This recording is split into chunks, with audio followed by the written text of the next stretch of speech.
Hello students, welcome to Recital plus your syllabus aligned current affairs session. My name is Harshit Jari. Today in this session we will not be just reading news but decode it for you. For better understanding, we will be mapping it with the PYQs and give you some of the practice question as well.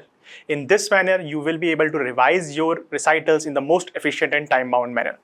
Major topics that we'll be discussing today are economics, summits and organization, defense and security, environment and geography, and also awards, personality in news. So let's start with the first topic, that is economy, and let's see the first news article.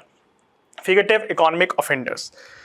ED has declared some 21 people, including businessmen Nirav Modi and Vijay Mallya, as fugitive economic offenders over the past 7 years.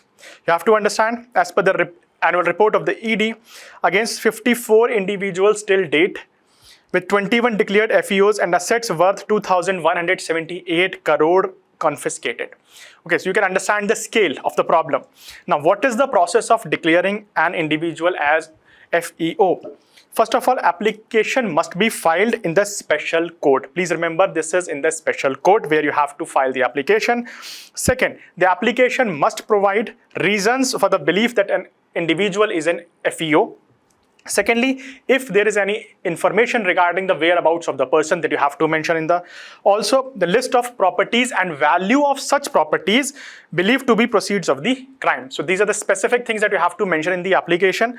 Then a special court may, okay, it is not mandatory, then the special court may issue a notice for the individual to appear at a specified place and drop the proceedings if the person will complies. Okay, so this is the provision. Now, who are the fugitive economic offender? More important, first of all, this is defined in the Fugitive Economic Offender Act 2018, right?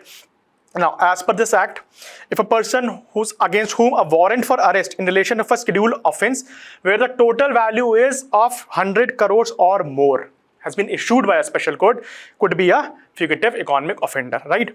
The person has left India to avoid criminal prosecutions, and also the person is refusing to come back to India. Okay, so these three criteria are met. The special court can mention a person as fugitive economic offender. This is, you should understand. Now, why there is a need for this new law? In 2017, Finance Ministry released a draft bill addressing cases of high economic value offenders fleeing from the country to avoid persecution, right? This is the issue, and the ministry also argued that there were some existing provisions, but these existing provisions are time consuming. This led to roadblock and investigation and impacted the financial health of the bank. So they came up with a special act which is known as FEO Act 2018. Okay, you please remember this fact for your exam. What is the objective of this FEO Act? If I tell you, the FEO Act aims to provide measures to discourage FEOs from escaping the process of law in India. Okay, now, do we have some other provisions for the economic offenses in India? Yes, we have. First of all, you know, Prevention of Money Laundering Act, right? Then we have the Benami Property Transaction Act and also the Companies Act 2013. So please understand that we have a whole framework for the economic offenses in India. However, FEO is currently in the news. All right. Now, if I tell you the PYQs, the question was already asked on the provision of Benami Property Transaction Act. Right? So for this, we have a prelims practice question for you from the FEO section also. Let's see this. With reference to the Fugitive Economic Offenders Act 2018, consider the following statements. First, an individual can be declared an FEO only after conviction by a court. This is an incorrect statement because it is not after the conviction. You just have to give an application to a special court, right? Properties of a declared FEO may confiscate in India and abroad as well. This is a correct statement. And also proceedings are initiated before a special court. These two statements are correct. So answer would be 2 and 3 only, right? Now let's see the mains practice question from this topic. Discuss the significance of the Fugitive Economic Offenders Act 2018 in strengthening India's economic governance. What challenges remains in tackling transnational economic crimes? Okay, so this is the question. They're asking the significance of the Fugitive Economic Offenders Act. You know this is in the current affairs part. So the good thing is that start with a recent context introduction. So if I tell why this act is needed.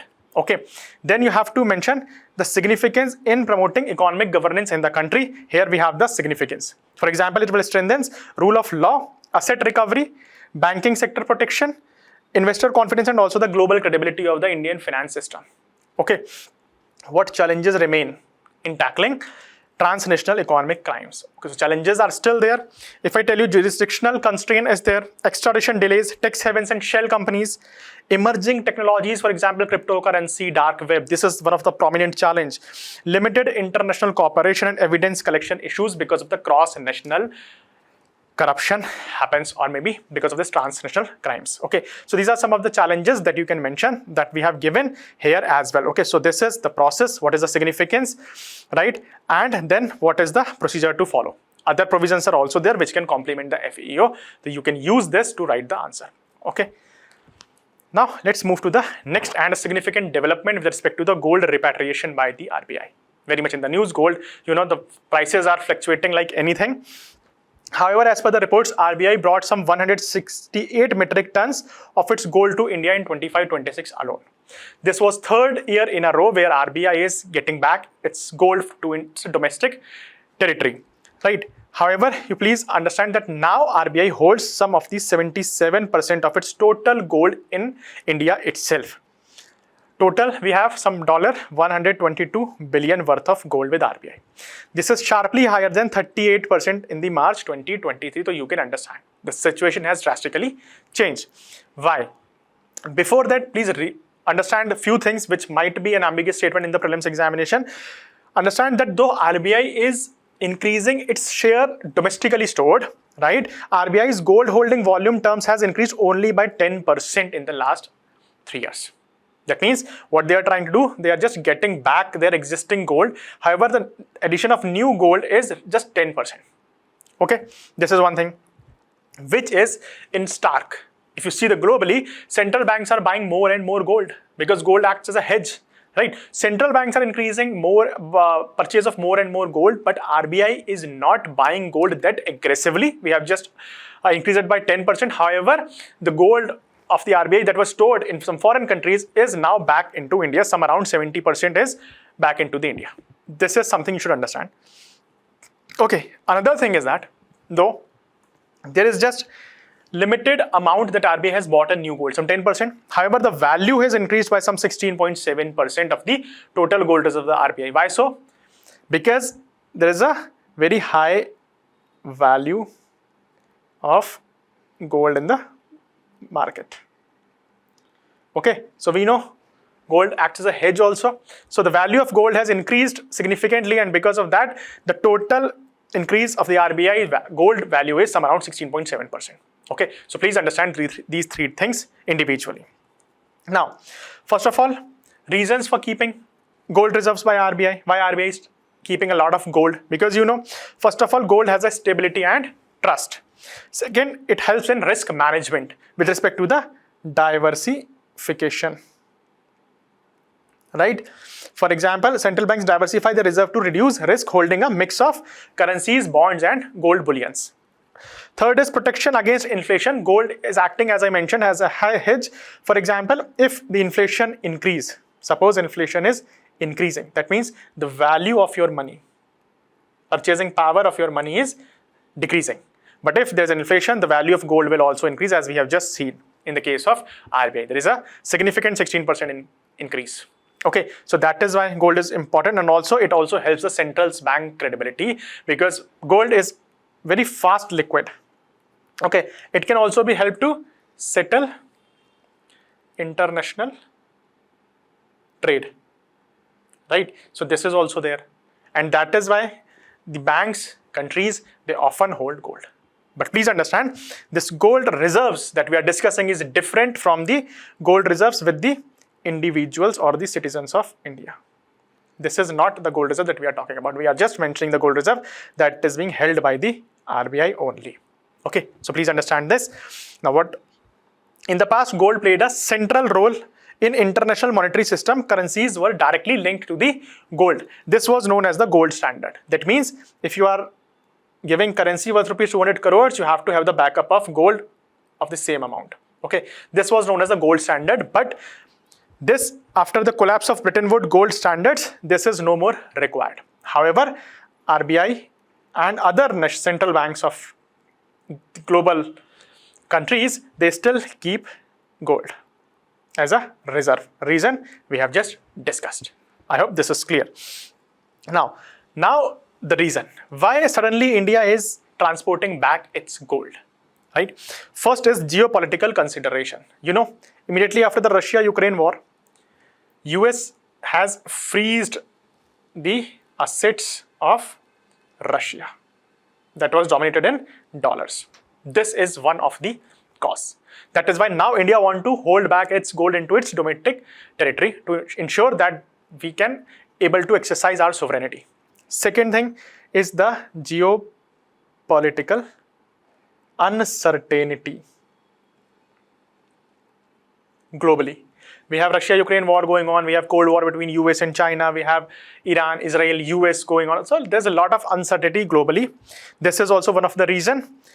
And also, if I tell you that the Global World Council Central Bank Gold Reserve Survey 2025 stated that 59%, is not just India, 59% of the central banks picked domestic storage for where they currently vault at least part of their gold reserve, up from 35% in 2023.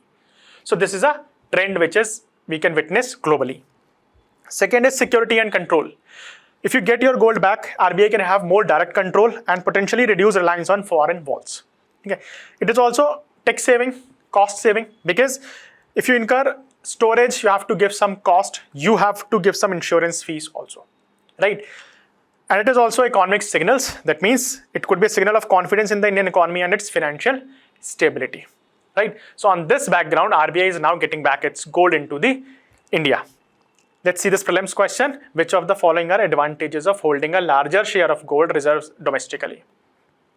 Greater sovereign control over reserves. This is a correct statement, right? Reduced storage and insurance cost abroad. This is also a correct statement.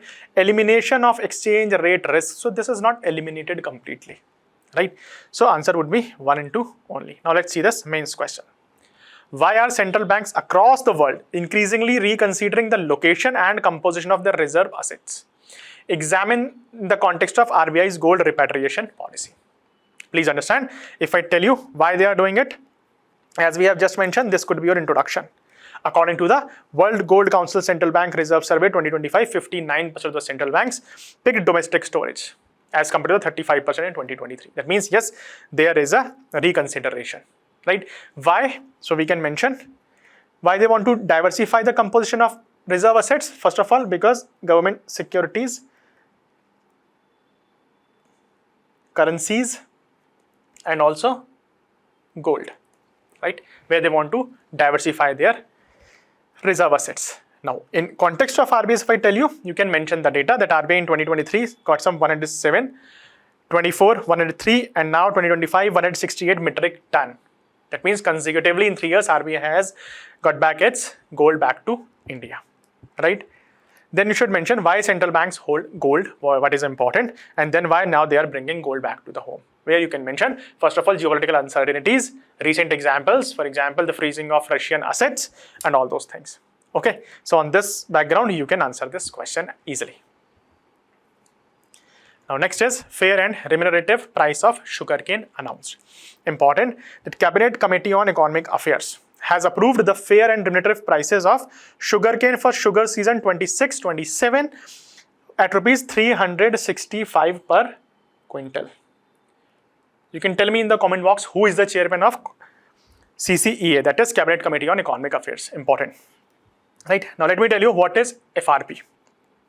So we have FRP and then we have MSP also. Do not get confused in these two terms. Let me discuss one by one.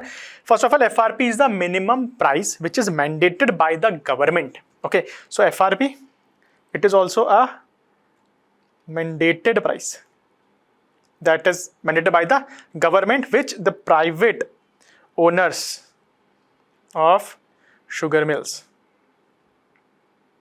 have to pay to sugarcane farmers exclusively. It is only for the sugarcane farmers when they will buy the sugarcane, and the rate is 365 rupees per quintal.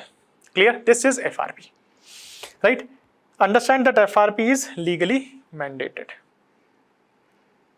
while MSP is not legally mandated. FRP is legally mandated. Clear? This is one thing.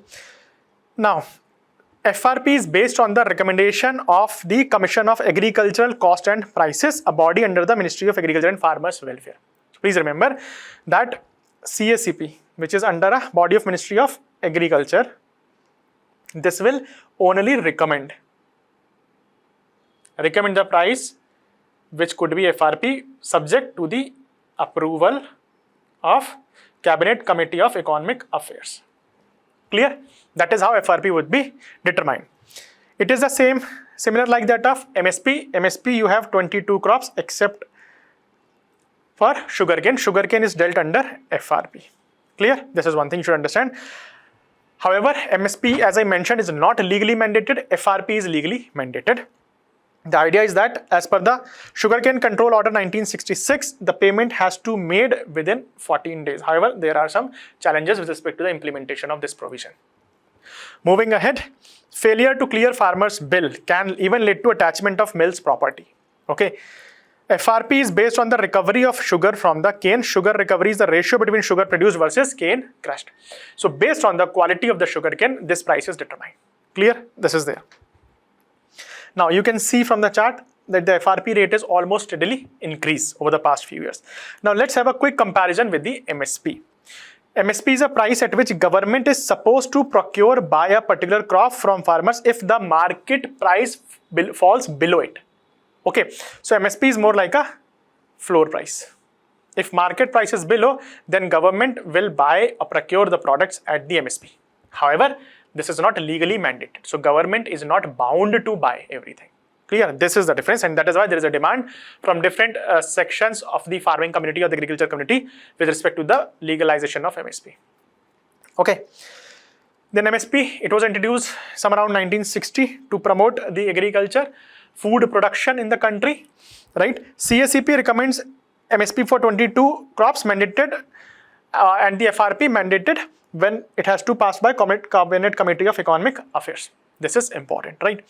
However, what they consider first, demand and supply of the commodity. What are the factors they consider before recommending the MSP or FRP? The sectors, if I tell you, demand and supply of the commodity, cost of production, which is considered A2 plus FL. Okay, so A2 covers all paid costs occurred by the farmer in cash or kind on seeds, fertilizer, pesticides, hired labor, leased land, fuel, immigration, etc. Okay, this is A2. A2 plus FL, if I mention, it is A2 plus unpaid family labor. FL stands for family labor.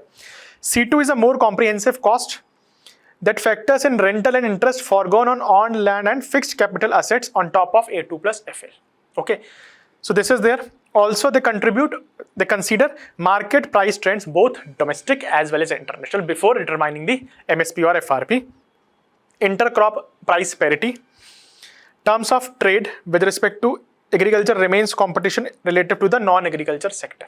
Okay, and then a minimum of 50% as the margin over the cost of production. Some around 50% margin is considered, right? And lastly, the likely implication of an MSP of the consumer of that product.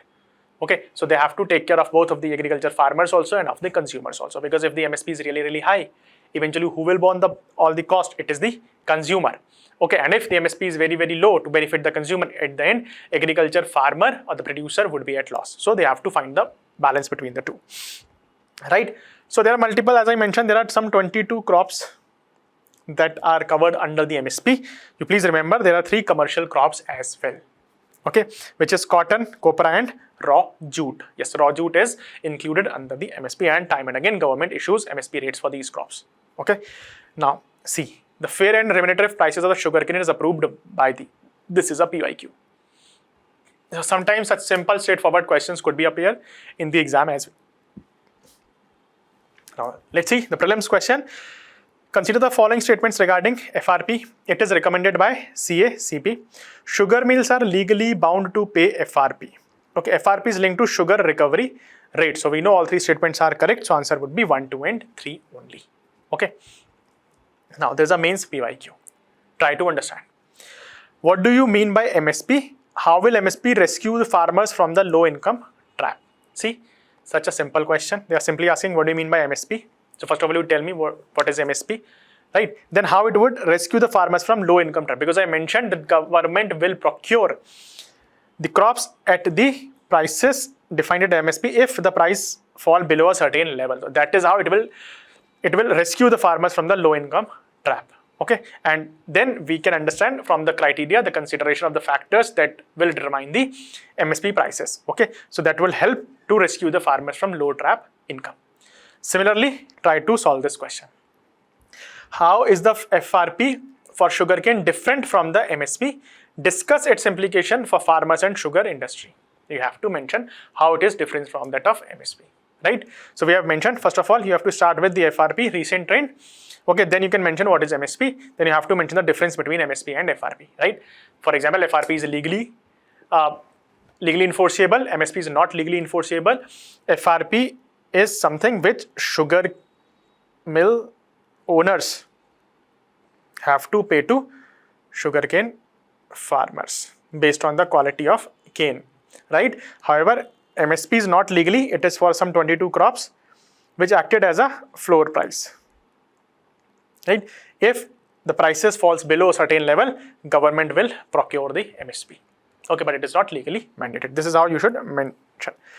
Then discuss its implication on farmers and the sugar industry, right? So you have to give us two separate headings: implication for farmers, implication for the sugar industries. So assured and fair price for produce, legal backing ensures timely product, because we know payment is 14 days timeline is there. Payment across India is governed by sugarcane control order, same payment. Mills must pay within 14 days, encourages the cultivation of this, and also one of the prominent reason is ethanol production. Okay, for that reason also sugarcane production is important. Okay, so this is the implication for farmers of a good FRP, right? If I tell you the industry, positives are there: assure stable and regular supply, right? Predictable cane cost helps in planning, improves farmer-mill relations and reduce retaliations, again and again, agitations, supports long-term sustainability of the business. However, if FRP is very high, it would be challenging, right? So these are some of the challenges as well, right? So you can mention on these things, you can implications you have mentioned, you can mention a way forward, how we should take care of the balance of both mill owners as well as sugarcane farmers. Now, the similar news with respect to this is that ban on sugar exports. Government of India has banned the sugar export for this time. Director General of Foreign Trade has prohibited export of raw, white and refined sugar with immediate effect till September 2026. Okay, in the backdrop of ongoing West Asia crisis. Now, please understand why. Because before that, there is an exception also. This prohibition will not be applied to the sugar exports to the European Union and the US under the preferential quota, right? Because India has to emerge as a reliable partner in trade. Reliability is very, very important, right? So, that reliability, you have some preference quota that we have signed with some of the countries, for example, EU and USA, where we have promised, okay, irrespective of anything, we will be sending you this much of quantity of sugar every year. So though there is a ban, but that ban would not be extended to preferential quota in US and European Union. This is something you should understand. I hope this is clear. Now, understand why there is a ban. First of all, sugar production in the country this season is estimated some about 275 lakh metric ton. Okay, this is there. With opening stock, we already have some 50 LT from last season. This time we have some 275 LT. Okay, and consumption is some 280. This is there. That means we have the surplus, which is able to cover some around 1.5 months of sugar demand in the country. But government don't want to take any chance because there are some reasons. First of all, West Asia crisis is there, right? With respect to, and because of this, there is also a shortage of fertilizer. Sugarcane, in addition to water, needs a lot of fertilizer also. So there is a crisis. Second, there is also a El Nino problem. That means there will be below average monsoon could be there in India. It may not impact the crop of this year, but this impact may lead to the crop of next cycle. And that is why government of India don't want to take any risk. In addition to that, you know that sugar is also have an inflation impact. How? Because sugar is basically a prime product when it comes to food processing industry, right? Your cold drinks, your food, biscuits, cakes, and everything. So if sugar supply demand is not matched, it may lead to inflation in the economy. That is why government of India don't want to take any risk. Until the September 2026, they have go for a export ban. Clear? This is clear. However, government don't want to take any chance for that matter, but there is not a very big loss with respect to this, because already there is over supply of sugar in global market by Brazil. Okay, so you know Brazil is also one of the leading producer of the sugar. So there is oversupply. So Indian exporters were also already not getting very high revenue from that sources. So in order to secure the home demand, government of India has went for a export ban. This is clear. Another thing is that there is also ethanol blending is going on. So we need more sugarcane production, and also sugarcane is required for ethanol production. Right? So that is why also we want to ensure that sugar should be sufficient for the domestic supply first before exporting it to the world. Secondly, there is also weak export market was there because of the oversupply of the Brazil. So because of that reason, government of India has decided to go for a export ban till September 2026. Right? Now, there is a pre-question with reference to the cultivation of kharif crops in India in the last 5 years. Consider the following statement. So you can understand crop related questions are very frequent in the prelims examination. Alright, then we have a prelims question for you. The government restriction on sugar export is primarily aimed at increasing ethanol imports? No. Ensuring domestic supply of the price stability of the sugar. This is the correct answer. Now, in addition to that, there will be a certain impacts, right? We know what are the causes why there was a sugar export ban, but then there are impacts. Impacts could be both on the consumers and also the sugar mills and the farmers. So this is called stakeholder approach of writing mains answer. You have to mention what is the impact on different stakeholders. So if I tell you, if you will go for an export ban, and we have just mentioned that currently India has a surplus production as compared to the demand, right? And there is an export ban. That means supply will increase and demand may not be able to match that. That means the prices would be low for sugar in the global market, in the domestic market, right? So that means consumer may be benefiting that, but there is a catch. Catch is that if prices are low, that means the revenue of sugar mills would be reduced as well. And if the revenues are reduced, they may not be able to make payments to the farmers, which is mandated under FRB. Okay, so the sector is already burdened, right? There's a lot of pending money with respect to the payment of sugarcane farmers. It is already there, and if there's a price of sugars decreased to a certain level, there's a loss of revenue for the sugar mill owners, and they may not be able to repay to the sugar farmers on time, sugarcane farmers on time, right? So this may lead to a cycle. Okay, now what will happen if the farmers will not get payment in time? They may not give it to the sugarcane industry. If they will not give, what will they do? They may go for jaggery production. Because jaggery production, you might have seen if you go from the belt of this western Uttar Pradesh, there's a lot of jaggery production in the households. Okay, so infrastructure cost is very low, okay, and also the payment is far quicker. And it is beneficial also. However, there is a problem for India. First of all, it may lead to the later further years, it may be led to the availability of the sugar would come down, and also it will impact the ethanol production. Okay, so this is the impact on different segments of the stakeholders of this process, which are consumer, mill owners, and also the sugarcane farmers. I hope this is clear. Now, try to see this PYQ. Elaborate the policy taken by the government of India to meet the challenges of the food processing sector.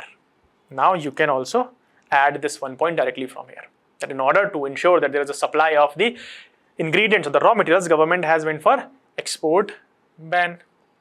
So in addition to the other points, that is diversification, food processing, scientific improvement, policy support, all these things, you can also add things from the current affairs, right? If I give you a mains practice question, think, critically examine the economic rationale behind imposing export restriction on agriculture commodities, discuss with reference to sugar exports.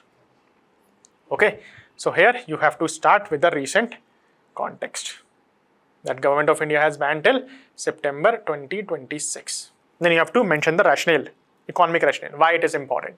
There you will mention this situation currently.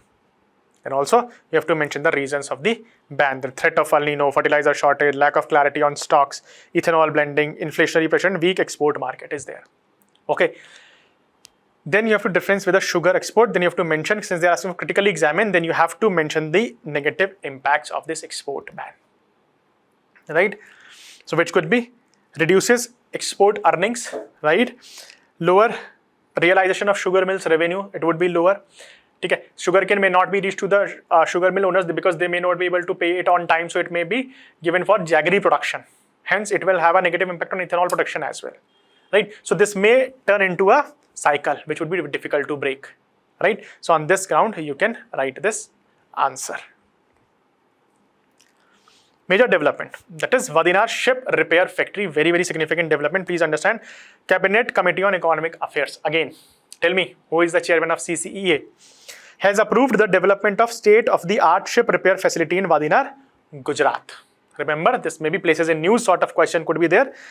Okay, understand that this is a joint venture, jointly implemented by Deen Dayal Port Authority and Cochin Shipyard Limited with a combined investment of some around 1,570 crore rupees.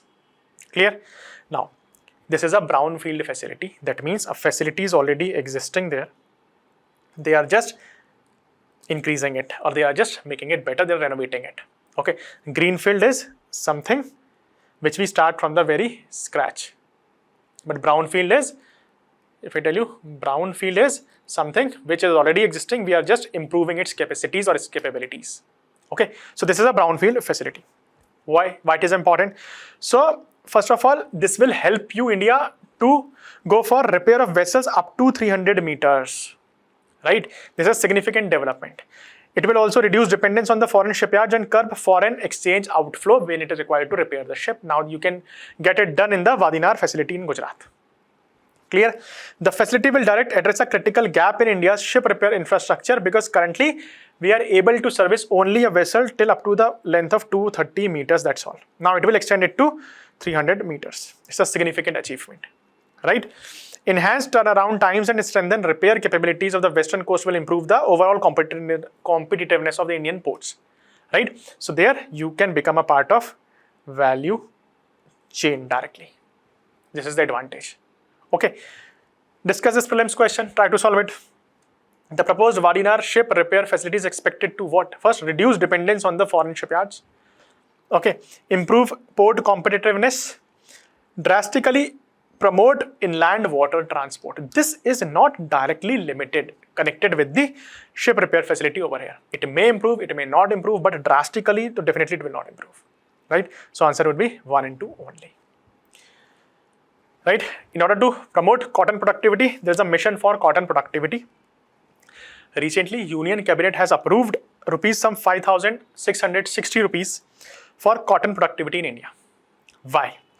Because despite India is one of the largest producer of cotton and our textile industry is also very big, we are still facing some of the bottlenecks. For example, declining growth, quality concern in India's cotton sector. And now government want to repair this issue. Okay. Despite being one of the world's largest cotton producer, India faces challenges such as low productivity, pink bollworm infestation, climate vulnerability, and rising cotton imports. Okay.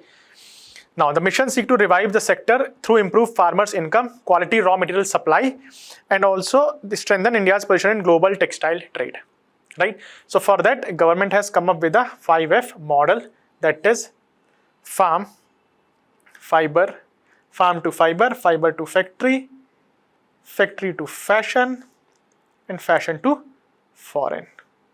Right? So, that means they will promote the farm, that means they will promote the input, quality input, then the fiber, that is promotion of technology, right? Then it will go to the factory to increase the productivity in production. It should be in sync with the emerging fashion trends, and then it will become a part of your export value chain. So end goal is to promote the share of India into the textile export globally, right? For that, they have a 5F framework. You can keep it for your mains answer also.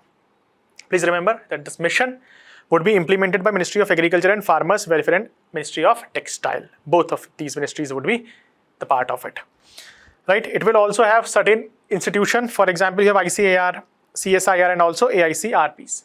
These institutions will provide the technological support and ideas to solve the problems of the farmers, right? That would be there. It would initially it would be a pilot project in some 140 districts in 14 states. Later on, it would be expanded to the other states of the other districts of the country as well, right? Some 32 lakh farmers would have a reliance, and they will be directly benefited by this scheme as per the government sources, right? Now, what are the key features of this mission? So first of all, development of high yielding, climate resilient pest control seeds and other production technologies, and here these eminent institutes would be helping, right? Augmentation quality of cotton, capacity building and promoting modernization of ginning and processing factories, that is also there. Okay, branding. So for that you have this Kasturi cotton of India, right? To promote Indian cotton of the very high quality on the global stage, we will be coming with the branding of cotton textiles in India under Kasturi cotton, right? Promotion of cotton waste recycling and circular economy to save cost. Diversification of India's fiber base and also strategic integration and promotion to complement cotton. Okay, so these are the key features of the mission to promote the overall productivity of the cotton in India, right? Then you have this PYQ, Initiative for Nutritional Security through Intensive Millet Promotion. Which of the following is correct or incorrect?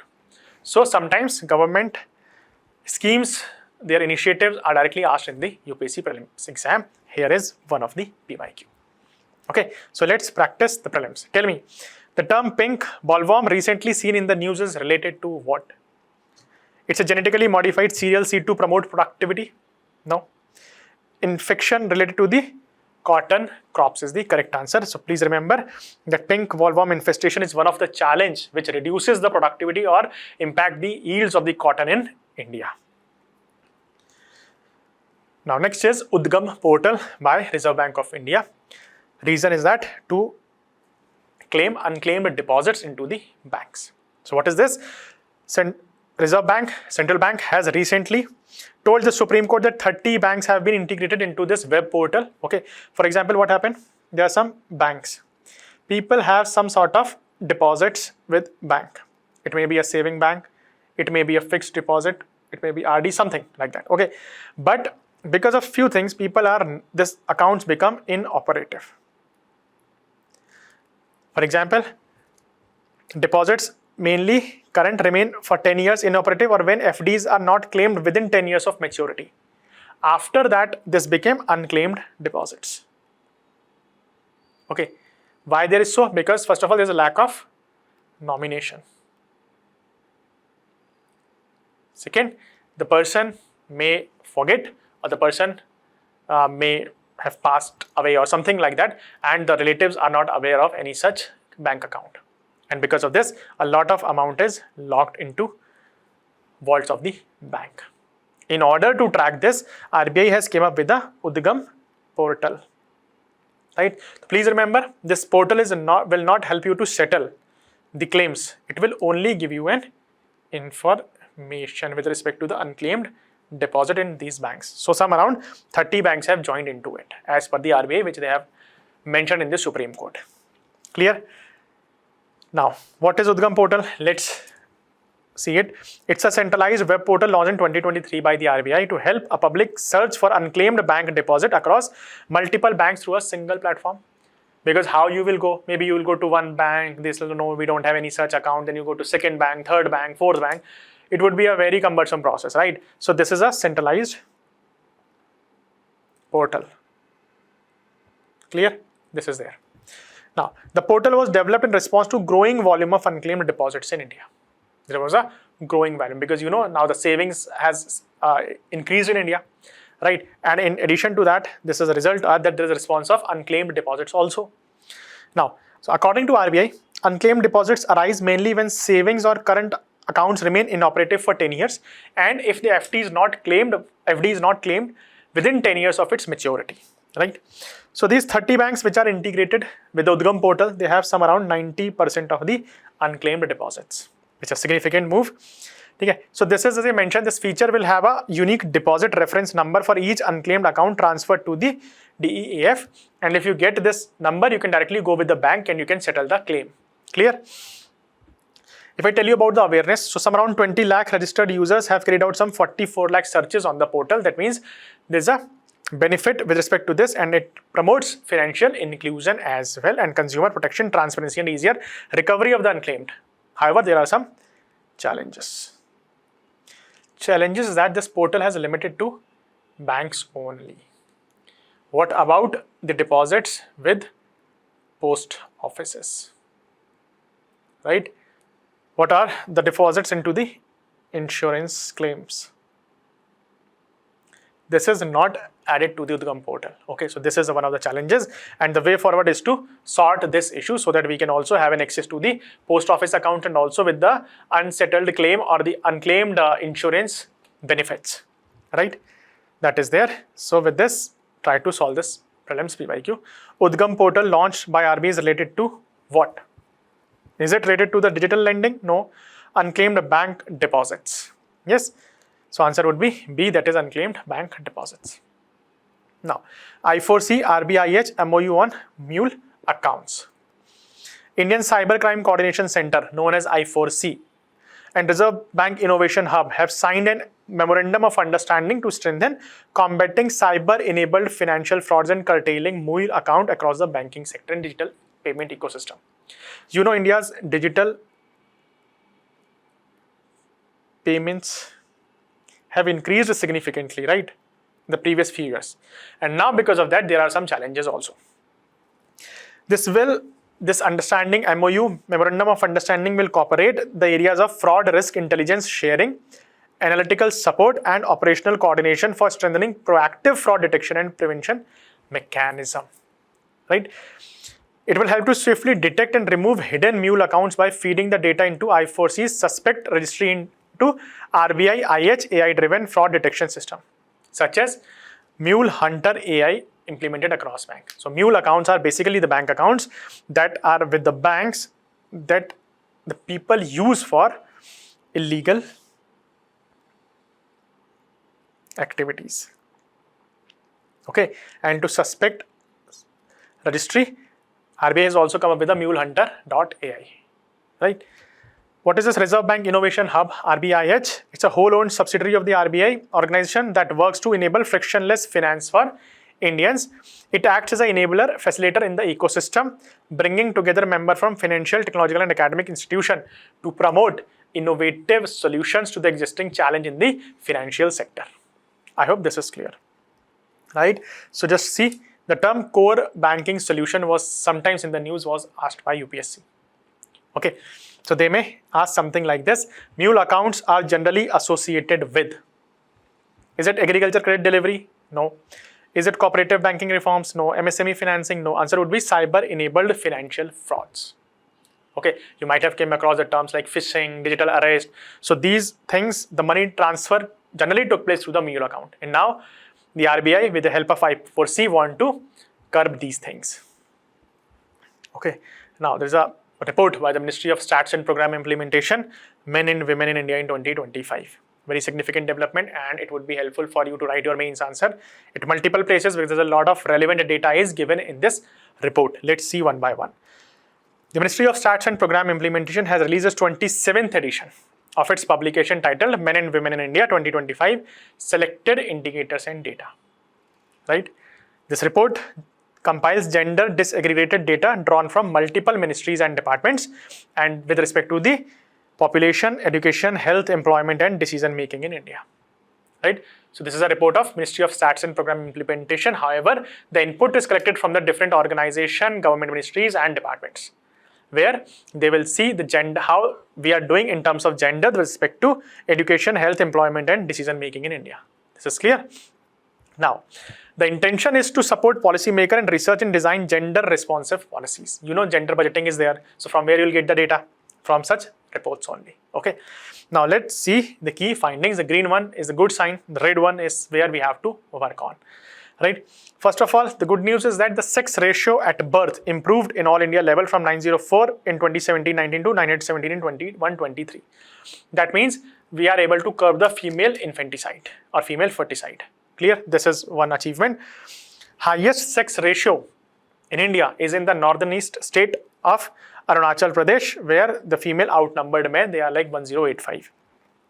Followed by Nagaland, again 1007 women per men, and then Goa 973 women per 1000 men. Clear?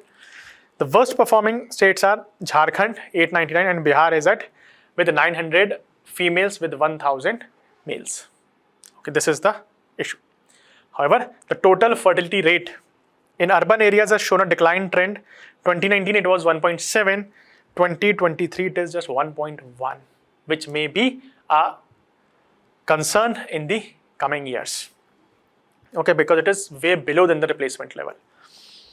Across rural and urban areas, the mean age at marriage for women has shown a steady increase, and it is in the urban areas, it is 24.3 years. In the rural areas, it is some 22.4 years. So that means the issues with respect to child marriage is also declining in India. This is also good news, right?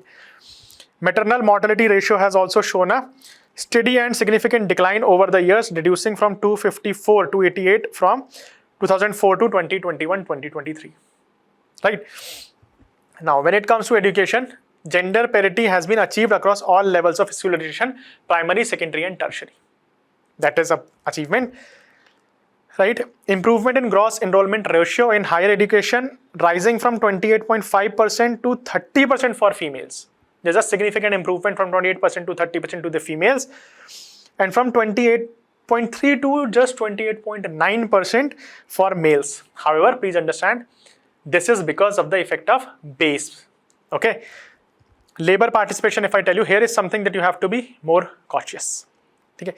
In 2025, if I tell you, worker population ratio, that is 15 to 59, is some 76.6% of the males. That means out of the 100 male members of in the worker population, 76.6 are working, right? But the similar scale for women is just 38.8%. That is, female labor participation rate is very low. For both genders, WPR is higher in rural areas compared to the urban areas. This is also one thing you should understand. For both of the genders, people are more into the work in the rural areas as compared to the urban areas, right? Secondly, there is an increase in labor force participation rate. Rural females have seen the highest increase in labor force participation rate, going from 37.5% to 45.9%, right? Now the idea is that at the rural area, female labor force participation is higher than that of urban area, right? In terms of percentage, this may be an impact of low base rate also. Okay, but a significant improvement in is, if I tell you, women constitute some 13.65% of the members of parliament. Out of this, only 9.86% holds the ministerial portfolios. Okay, this is something where we can work really hard, right? However, when it comes to the panchayat, some around 49.75% of the sarpanch or the chief are women. However, the concern related to sarpanch pati is also which we have to taken care of.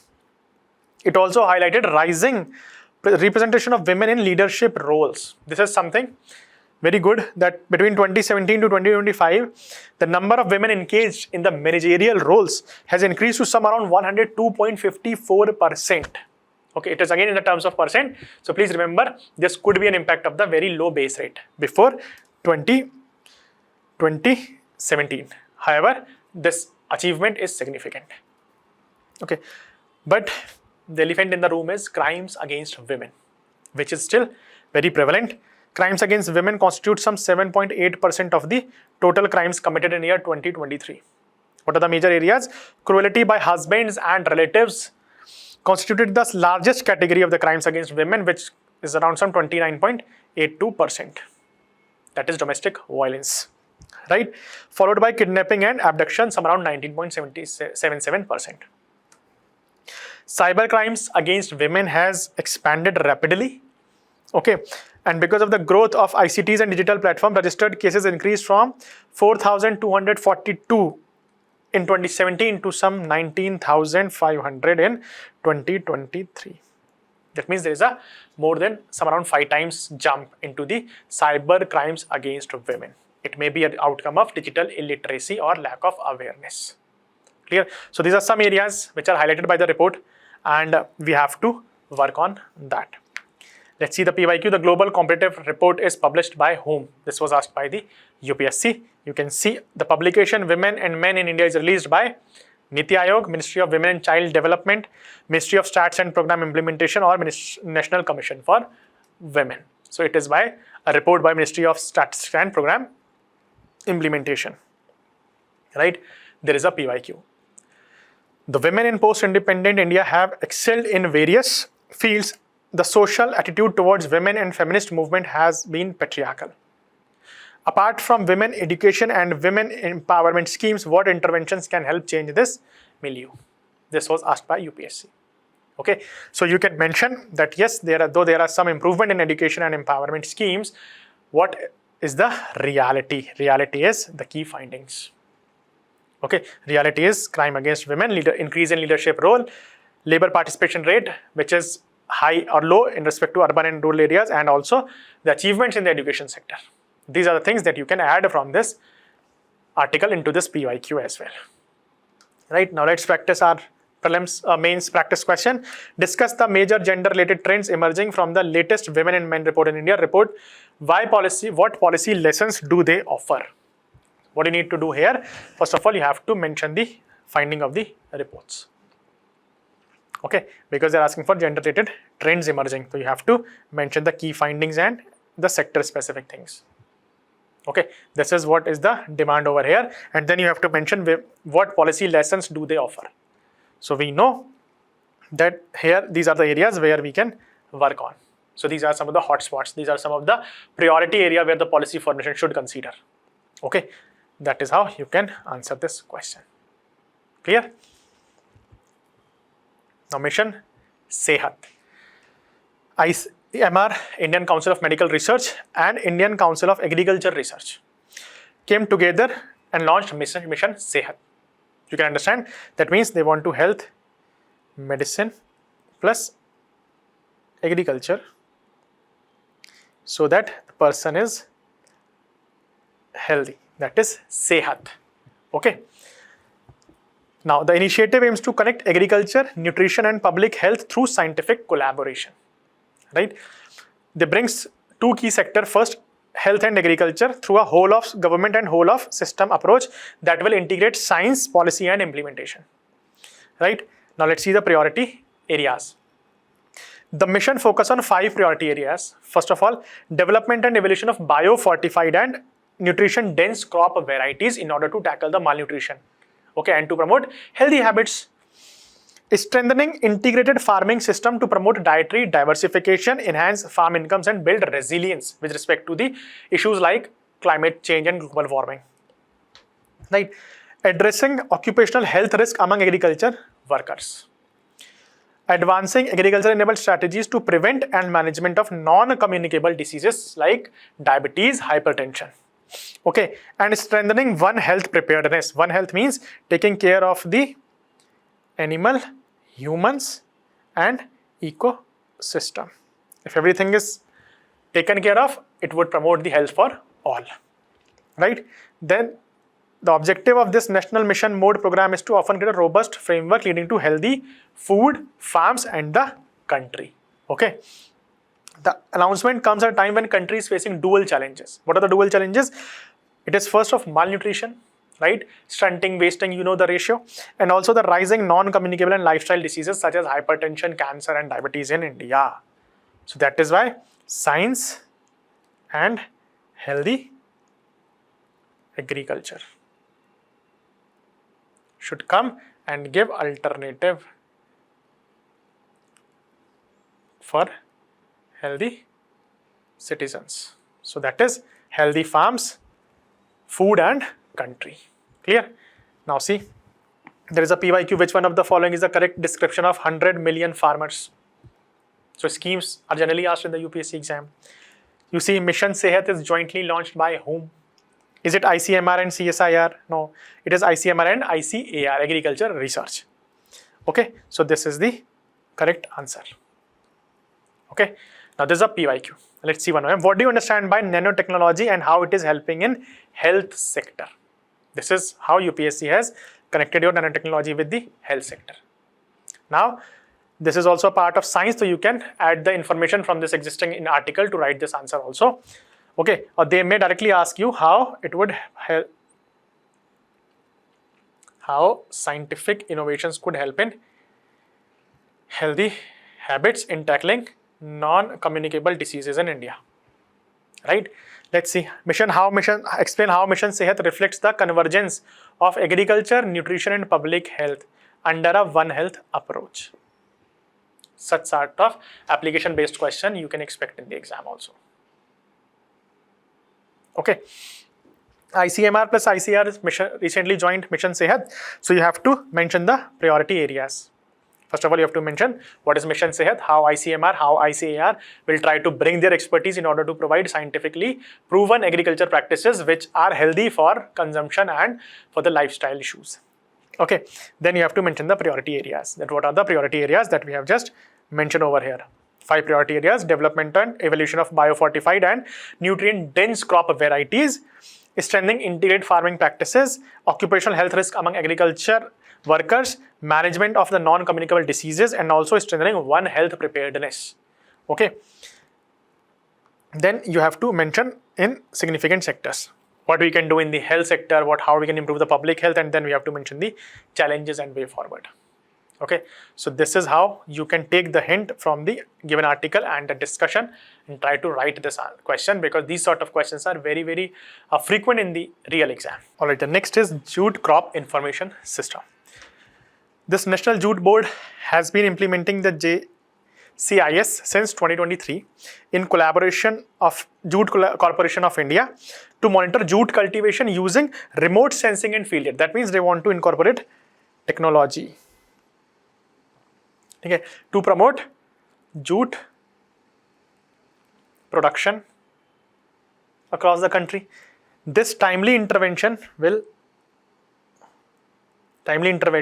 which is scientifically backed, will help in course correction with respect to the production of jute. Okay, now what is the need for JCIS? If I tell you prior to the introduction, the ecosystem was marked by the structural limitation that constrained both planning and productivity. Right? The crop yields were just estimated.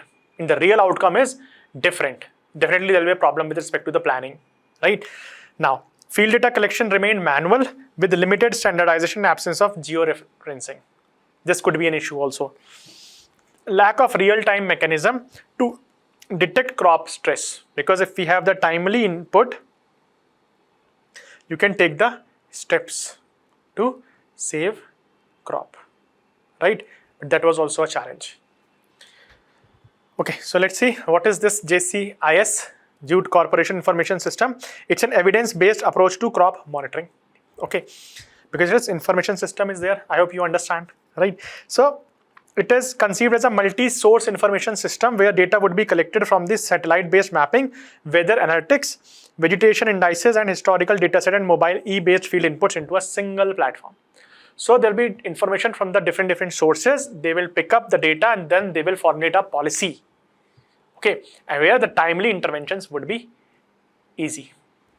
Okay, so they are using the two tools, Bhuvan, Jump and Patson, which would be giving input and data. right? Then at the institutional level, JCIS outputs have been integrated into planning and monitoring processes within the sector, jute sector. Okay, satellite-based assessment for recent years have provided a coherent picture of jute cultivation aggressively producing states, indicating improved methodological consistency. Now we know what will work as per the recent data. Okay, because of the climate change, because of the El Nino like event, so you have the information beforehand, and based on that you can take the steps to promote the yield of the crop, or you may decide which crop you want to go for. Okay, these are the benefits. In parallel, incorporation of the weather analytics has supported an early warning framework with alerts on rainfall pattern, dry spells and temperature variation aiding district level planning. You understand, the district level planning, right? The system's ability to generate actionable insights has improved the quality of decision making across different levels, while also creating basis for continuous refinement through feedback and capacity building. Understood? So what they are doing? They are collecting information. Information is now being transferred to district level, district 1, district 2, with respect to any weather related event or any stress on the crop. Now this is getting the desired output. That output is further used as a feedback for better suggestions for the next year. Understanding? So this is the jute corp information system. Who among the following can join the national pension system? This was a PYQ that was asked. On the similar lines, you may get a question in exam. Now let's see a PYQ. What are the main bottlenecks in upstream and downstream processes of marketing of agriculture products in India? This was asked by the UPSC. How you can use this article? You can add these challenges, because jute is also a part of the agriculture product in India, right? So if there is an umbrella question also, you can use the piece what you have read in the current affairs. This is the idea, that how to integrate your current affairs into your real answers. Don't read it in isolation. Okay, so you may mention okay, that we don't have the data collection, it is very manual, survey is very manual, and because of that productivity hampers. If the productivity is hampering, the quality of the product will degrade, and if the quality of the product will degrade, it will definitely have an impact in the marketing of that particular product, right? That is how you can use this information. See a mains practice question. Discuss the role of digital technologies and geospatial tools in transforming agriculture governance with reference to JSIC. We have to first of all mention what is JSIC, what is the relevance of JSIC, right? Then mention the digital technologies that they are using. For example, they are using Bhuvanjam, Patsan portals. Okay, they integrate satellite-based weather analytics, vegetation indices, historical datasets, and mobile-based field inputs. Mention these technologies and then mention how these things are transforming agriculture governance. Okay, so that is how they are helping in. So this is the points that you can use. All right, so they will help data generation at scale, evidence-based monitoring, better planning, decision making, integrated governance and coordination, transparency, accountability, and inclusivity. Okay, this is the role of advancing. Clear? Another development is the South Coast Railway Zone has been demarcated. Ministry of Railway has notified the country's 18th railway zone. Please remember, this is the 18th railway zone, okay, which is known as the South Coast Railway Zone, and headquartered is at Visakhapatnam. Clear? This is something you please remember. This will consist mainly from the Vijayawada, Guntur and Guntakal division of the South Central Railway, along with the newly formed Visakhapatnam division, carved out from the earlier Voltara division of East Coast Railway. That means it has taken some of the parts from the South Central Railway and also some of the East Coast Railway, and now by merging these two, we have got the South Coast Railway Zone, which is the 18th zone of the Indian Railway. It is strategically important because Andhra Pradesh has a long coastline, major ports, industrial corridors, thermal power stations, cement industries, and mineral transport networks. Rail connectivity is crucial for freight movement in this region. Now, when they have a dedicated railway zone, transportation would be more efficient, right? And that is why it is very, very important. The prelims practice question: South Coast Railway Zone has its headquarters at Vijayawada, Guntur, Visakhapatnam, or Guntakal. So answer is C, Visakhapatnam. Now next development is the Emergency Credit Line Guarantee Scheme 5.0. That means this is the 5th edition of the same report. The Union Cabinet has approved the 5th version of the Emergency Credit Line Guarantee Scheme to provide additional financial support. Okay, that means they have some existing financial support. Now, if things are if you are meeting the criteria, you may get some additional grants to support business facing liquidity pressures due to the ongoing West Asia situation. Okay. The scheme will enable banks and financial institutions to extend additional credit to eligible borrowers. It is not for all. It is for the eligible borrowers with government-backed guarantees. Government-backed guarantees means in case there is a default, government will repay the loan. There is a guarantee given by the government through the National Credit Guarantee Trust Company Limited. Guarantee has been given by the National Credit Guarantee Trustee Company Limited, which is the part of Government of India. Right, it aims to facilitate a total addition of credit flow of some 2.55 lakh crores, including 5,000 crores for the airline sector alone. Because because of the West Asia crisis, airline sectors has taken a huge hit because of the, first of all, high fuel prices, increased insurance cost, and also there's a lack of travel. Longer distances were taken because the airspace was shut. Clear? So that is why there is an additional provision of 5,000 crore exclusively for the airline sectors in this scheme. What are the features of the scheme? First of all, there are some eligible borrowers. Who are the eligible borrowers? They are MSMEs and non-MSMEs with existing working capital limits and scheduled passenger airlines have outstanding credit facilities. Means those who have already taken the loan, but they are yet to finalize their loan. They still have some outstanding, but their accounts are classified as standard account. Means these are not NPA accounts. This is something they are only eligible people who by now they have make the timely repayment of their EMIs of the existing loan. Okay, that means they are not defaulters. Guarantee coverage, MSMEs will receive 100% guarantee coverage on the additional credit extended, while non-MSMEs and the airlines will cover up to 90% of the guarantee. Right? The government will apply to the amount in default, reducing the risk of lending institution. Because now there's a government-backed guarantee, even the banks and the lending institutions are they have a secured loan, so they are more incentivized to give the loans to the sector which is already facing the financial crisis. Okay, otherwise what will happen? If a sector is facing a financial crisis, the lending institutions are not willing to give it more loan. And if you don't have the access to capital, definitely you will not be able to save your business. So this would be a vicious cycle. Hence, government has intervened. Okay. Quantum of support, how much support you will get. So it is, the scheme allows additional credit up to 20% of the peak working capital utilized during the fourth quarter of 25-26 with a cap of 100 crore per borrower.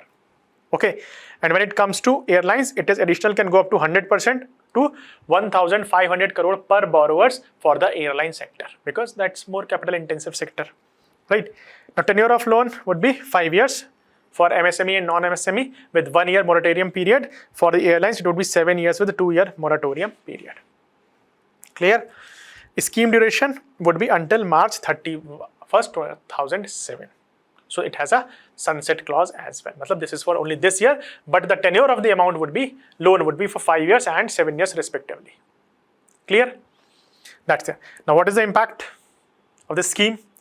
So this scheme will enable business to tide over the challenges arising from the West Asia conflict, which I just mentioned. Suppose there is crunch. If business is not doing well, you have to input money to promote productivity or to find alternatives to work on capital, but you don't have money. So definitely you will not be able to save the business. And that is why this scheme is important. Additionally, this is expected to help business maintain their operations, protect jobs, and sustain supply chains. It will also promote uninterrupted domestic production. That is also important. Na? Suppose, MSMEs and non-MSMEs are the small sectors. They generally, MSMEs have the financial crunch. They always have the issues with the liquid money. Okay, and if they don't have the liquid money and suppose this is shut down, there will be unemployment in the country. Right? There is a lack of supply. There's a lack of supply, there's unemployment. So lack of supply will lead to inflation. It will lead to inflation first. Unemployment will lead to reduced demand. That means economy may get into the recession as well. Okay, so this could be some of the possibilities that may happen, right? So that is why this is important. Let's see the PYQs. With the schemes, National Old Age Pension Scheme was asked by the UPSC. So in Emergency Credit Line Guarantee Scheme 5.0, you can imagine how important this scheme is that the version 5th has been released. Okay, so let's see. Under ECLGS 5.0, guarantees are provided through SIDBI, NABARD, NCGTC or Exim Bank. So answer is NCGTC. That is National Credit Guarantee Trustee Company Limited by Government of India. Okay. Now let's see the PYQ. Faster economic growth requires increased share of manufacturing sector in GDP, particularly of MSME. Comment on the present policies of the government in this regard. Okay, so this question is a PYQ, but now MSME you can always mention Emergency Credit Line Guarantee Scheme 5.0. Right? You can take the hint and you can mention some of the features in order to save the MSMEs. Clear? That is how you can integrate your current affairs. Practice the PYQs and integrate the current affairs so that you can always keep adding value to your content. Otherwise, in exam, you will be able to recall only the static part because that you are reading multiple times. Current affairs, people are just reading, they are not using it. So if you are not using it, you are not recalling it. Right? Practice this mains question instead. Discuss the role of credit guarantee mechanism in supporting businesses during periods of external economic shocks. What is the role? So first of all, we have mentioned because there is a government guarantee, people, eligible borrowers, MSMEs, non-MSMEs who are eligible and airline sector specifically, they will get access to credit, formal credit, which is required to overcome an organization which is already facing a financial crisis. Right? But since you are facing a financial crisis, banks or the financial lending institutions, they are not willing to give you loans. And in this background, national guarantee is an important thing. Okay, it will allow that you have the accessibility to the formal credit, timely formal credit in fact. Right? So this is how you can role of the credit guarantee mechanism during external economic shock. Reduce lending risk for the banks, ensure credit flow continuity, supports business survival, strengthens financial stability and also promote economic resilience in the economy. Right? So you can take the hint from over here. Now next is withholding tax to be reduced in India now. What is this? Let's see. Capital outflow has eroded India's foreign exchanges reserves by nearly 38 billion since March this year amid the West Asia crisis. That means April, May, June. In just 3 months, we have lost some around 38 billion of foreign reserves because of the capital outflow amid West Asia crisis. Okay. Now to address this, now because if they are moving out from your country, that means they are not treating it as a very favorable destination. So you have to take some steps to make it more favorable. And in this background, the government is considering to reduce the withholding tax from 20% to earlier 5% as it looks to revive overseas inflow in India. Clear? Now first of all, you should understand what is a withholding tax.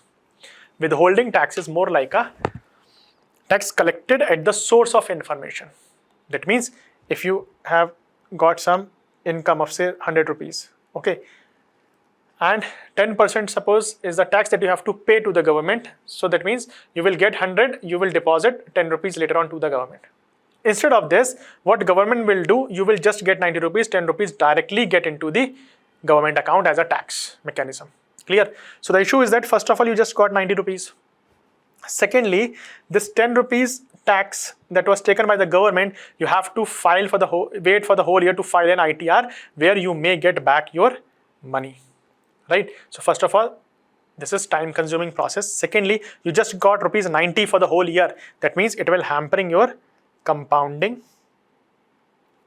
and also the interest. Okay, so higher the taxes, lesser a destination would be preferred. Clear? In this background, government is trying to reduce it to the 5% now. I hope this is clear. Okay. So in simple terms, whenever income is earned, whether through employment, investment, royalties or other sources, the government ensures that taxes are collected in advance through the withholding tax. Clear? That means out of 100 rupees, immediately government got 10 rupees, 10% of its share, you got 90 rupees. Immediately. It is an advance sort of tax. Okay. Now background story, if I tell you, India has introduced a concessional 5% withholding tax on interest earned by foreign investors from investment in government securities and certain rupee-dominated bonds under the Income Tax Act. But that window is now over.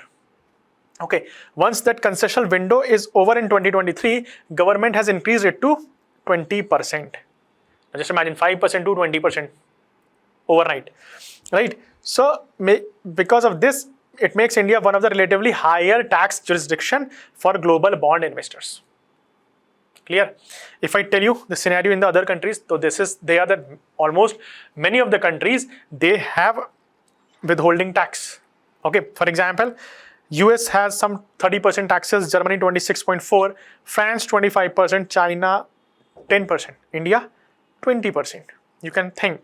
And also Hong Kong and Singapore, they don't have a withholding tax. Right? That means whole 100 rupees you will get as your income. Later on, you can 10%. By the end of the year, when you have to file the ITR, you can give it to the government. Clear? So when these things are compared, people will be preferring the destinations which are favorable and less risky as compared to that of India. And in this background, now government want to reduce it to 5% to make it more favorable than other countries. I hope this is clear. Okay. Now, what are the impacts of 20% withholding taxes on FPIs? Foreign portfolio investors, withholding taxes reduces their yields and overall investment returns because it is deducted at the source. You have just reduced, I just earned 100 rupees. On the very first day, you deducted 10 rupees. That means on these 10 rupees for the next 1 year, till the time I will get the income tax return, I will not get any interest, any compounding. I cannot invest it to some other place. Okay. In this background, they reduces their effective yields. Clear? Reduces investors' post-tax returns, weakens the power of long-term compounding. Alright. For large global investors operating across multiple jurisdictions, such reductions can also create short-term liquidity constraints. Okay. For example, 100 rupees stuck in India. Out of this, 25 rupees stuck in US. So from where I will get money to invest at different location? Right. So this is the scenario. Higher withholding taxes may therefore reduce the attractiveness of a market by increasing transaction cost. Now, why there is a need for cutting or eliminating withhold tax? FPIs hold a relatively small share in India's. It's just 3% of Indian government and debt market. Though their exposure has risen sharply after India got into the global indices such as JP Morgan Government Bond Index Emerging Market. Okay, so now we want to increase that share because we need foreign reserves, right? So for that, at the end of March, FPI investment in India dated securities jumped by 43.2%. Okay, inclusion of global bond indices were delayed by taxation and procedural hurdles such as the high withholding taxes in India. So there are some of the challenges. The process was very cumbersome, and that is why India is not able to tap the potential of this market. Right? The inclusion could imply some 45 to 50 billion inflows over 2 years and greater allocation for pension funds from the globe. That will give credibility to the Indian market as well. Okay, thus lowering in withholding tax could improve post-tax returns for foreign investors, make India debt and other financial assets more attractive and help stabilize forex reserves amid heightened global uncertainty. Okay, you need forex reserves because that is used for the trade settlements also. Right, there's a PYQ. Comment on the important changes introduced in respect of the long-term capital gain tax and dividend taxes in the Union budget for 2018-2019. Right, that year this was the reform that was asked in the question. This year you have this impact with respect to withholding taxes. So you may expect a question. Let's see a prelims question over here. With reference to the withholding tax, consider the following statement. It is a tax collected at source of income before the payment is remitted to the recipient, right? A higher withholding tax generally increases the post-tax returns of foreign portfolio investor. This is an incorrect statement, right? Reducing withholding tax can improve the attractiveness of a country's debt market for our foreign investors. This is correct, this is correct, this is incorrect. Answer would be 1 and 3 only, right? Now let's get into the mains question. How does withholding tax influence FPI flows? Examine the implication of reducing withholding taxes in India, right? So you have to mention how does withholding tax influence foreign portfolio. You can take over here, right? It will reduce their effective yields, overall investment, because it is deducted. Hence, there is lack of compounding.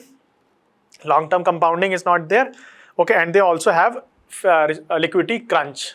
It is very difficult to create short-term liquidity constraint by locking up funds because of multiple jurisdiction. Okay. Higher withholding taxes may therefore reduce the attractiveness of a market. You can take the hint directly from the article to write this question. Okay. So you can mention how this will influence FPIs, reduces post-tax returns, weaken compounding power, creates liquidity constraints, raises transaction and compliance costs, and reduces market attractiveness that we have just discussed over here. Clear? Now, Mission Arunachal Kiwi. Ministry of Development of Northeastern Region has launched the mission on Arunachal Kiwi, the USP of Arunachal Pradesh. Kiwi is a fruit, right? So, kiwi production in Arunachal Pradesh. Please remember, there's one very interesting opening for the market is there. Arunachal Pradesh high altitude climate and organic farming conditions are ideal for premium kiwi cultivation, especially Haywards and Ellison varieties. This is there. Okay. Apart from that, first of all, you have the favorable conditions. In addition to that, Arunachal Pradesh kiwi harvest season, which is from November to January, coincides by the New Zealand's off season.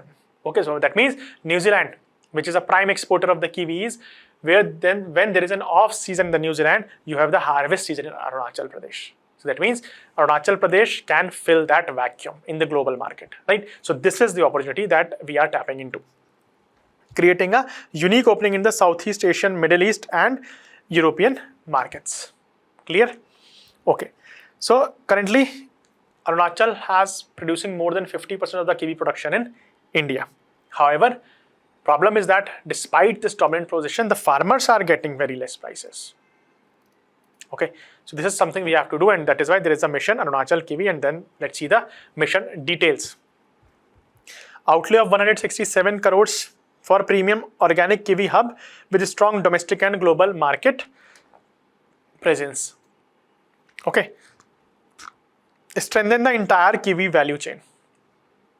That is from cultivation to the quality, post-harvest management, storage, branding, transportation, all those things. It is also promoting agri-tourism, right? For example, farm stay experiences such as Zero Valley and Dirang. They will promote the agri-farming also and agriculture tourism also. Clear? It aligns with the government vision of Viksit Northeast and aims to ensure that farmers become stakeholder across the entire value chain so that they can get more benefits. Current status is that Arunachal is producing some around 50% of the kiwis. You can see the prices of the kiwis in local market. It is relatively higher. But despite all this, farmers are getting very less. And that is why government want to make farmers as a stakeholder in this whole business, more like that of Amul in India. So if the prices of the exports are increasing, if the prices of the product is increasing, the benefits are distributed among the different stakeholders. Okay, so this is a very wonderful move. With this, the government has launched Mission Arunachal Kiwi. Right? There was a seed replacement rate. Such sort of agriculture innovations, agriculture schemes are generally asked by the UPSC in the exam. For this, we have a prelims probable question for you. With reference to the recently launched Mission Arunachal Kiwi, consider the following statements. Statement 1. It has been launched by the Ministry of Development of Northeastern Region and Ministry of Agriculture. Okay. Arunachal Pradesh contributes more than half of the India's kiwi production. The mission is built around 4 strategic pillars, that is convergence, validation, branding and marketing integration. Right? So this is also correct. But please remember, Ministry of Agriculture is not part. It is only the Ministry of Development and of Northeastern Region, which is the ministry taking care of this mission. Okay. So answer would be This is incorrect. Answer would be 2 and 3 only. Now we have the PYQ. Let's see.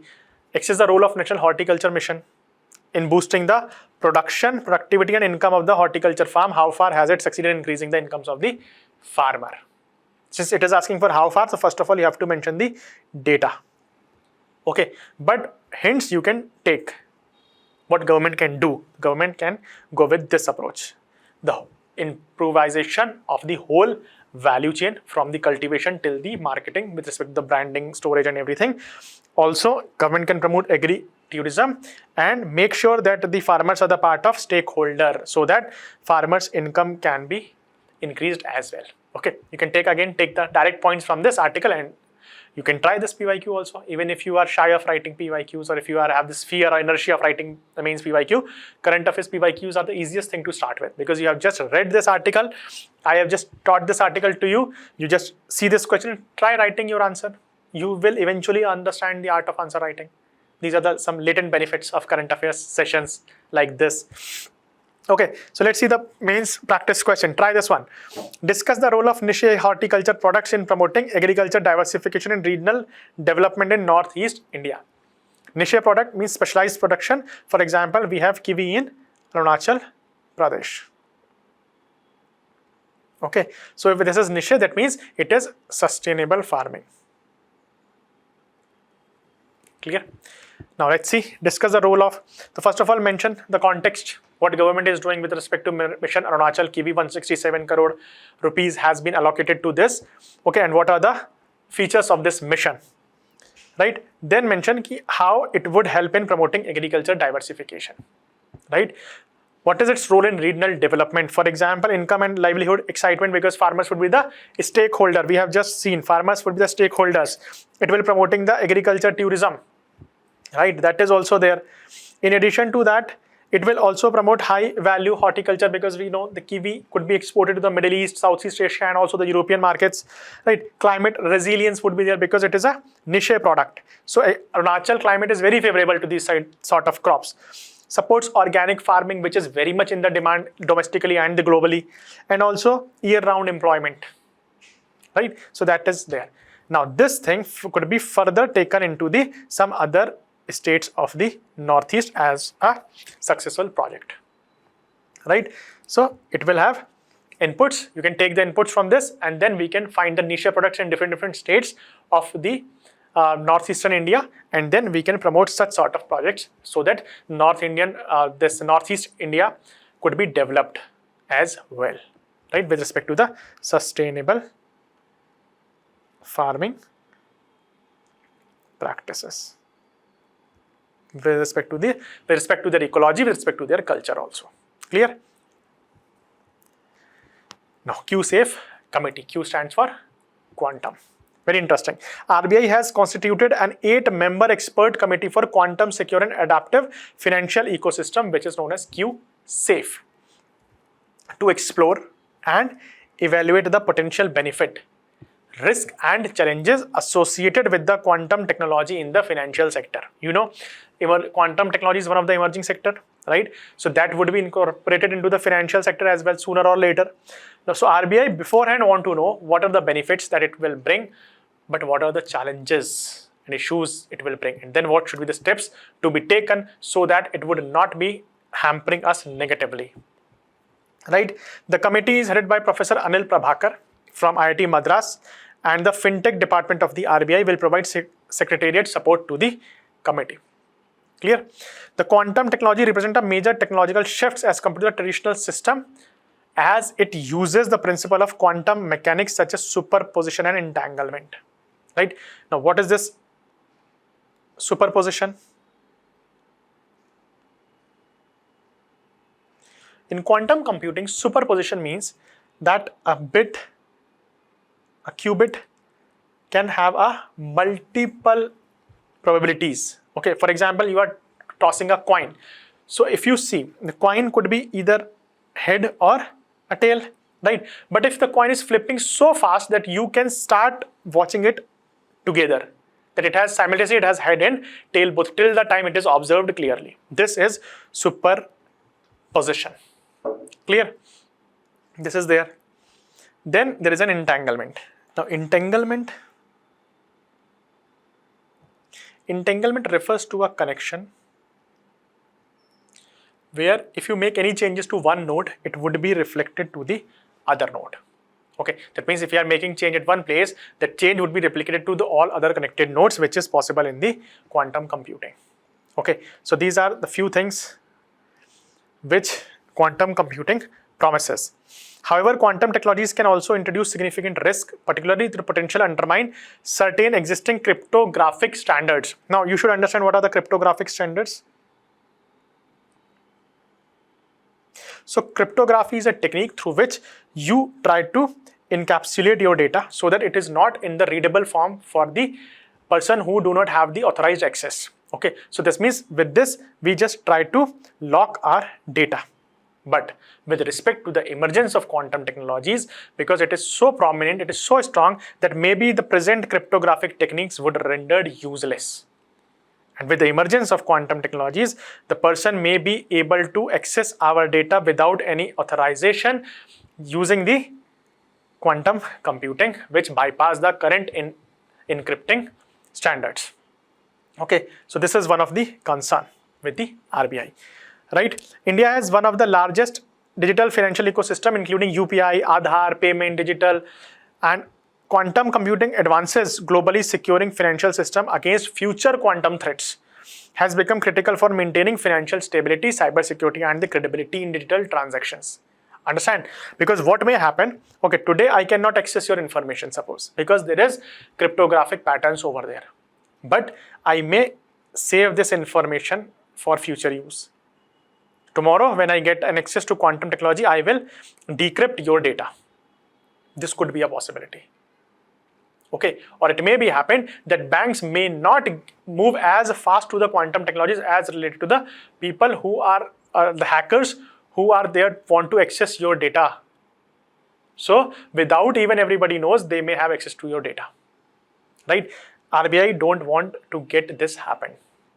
Okay, for that they have this QSAFE committee. What is the task of this committee? The committee will evaluate first of all the current cryptographic inventory through a cryptographic bill of materials. Right? They will also assess the agility and identify the critical systems and processes most vulnerable to such threats.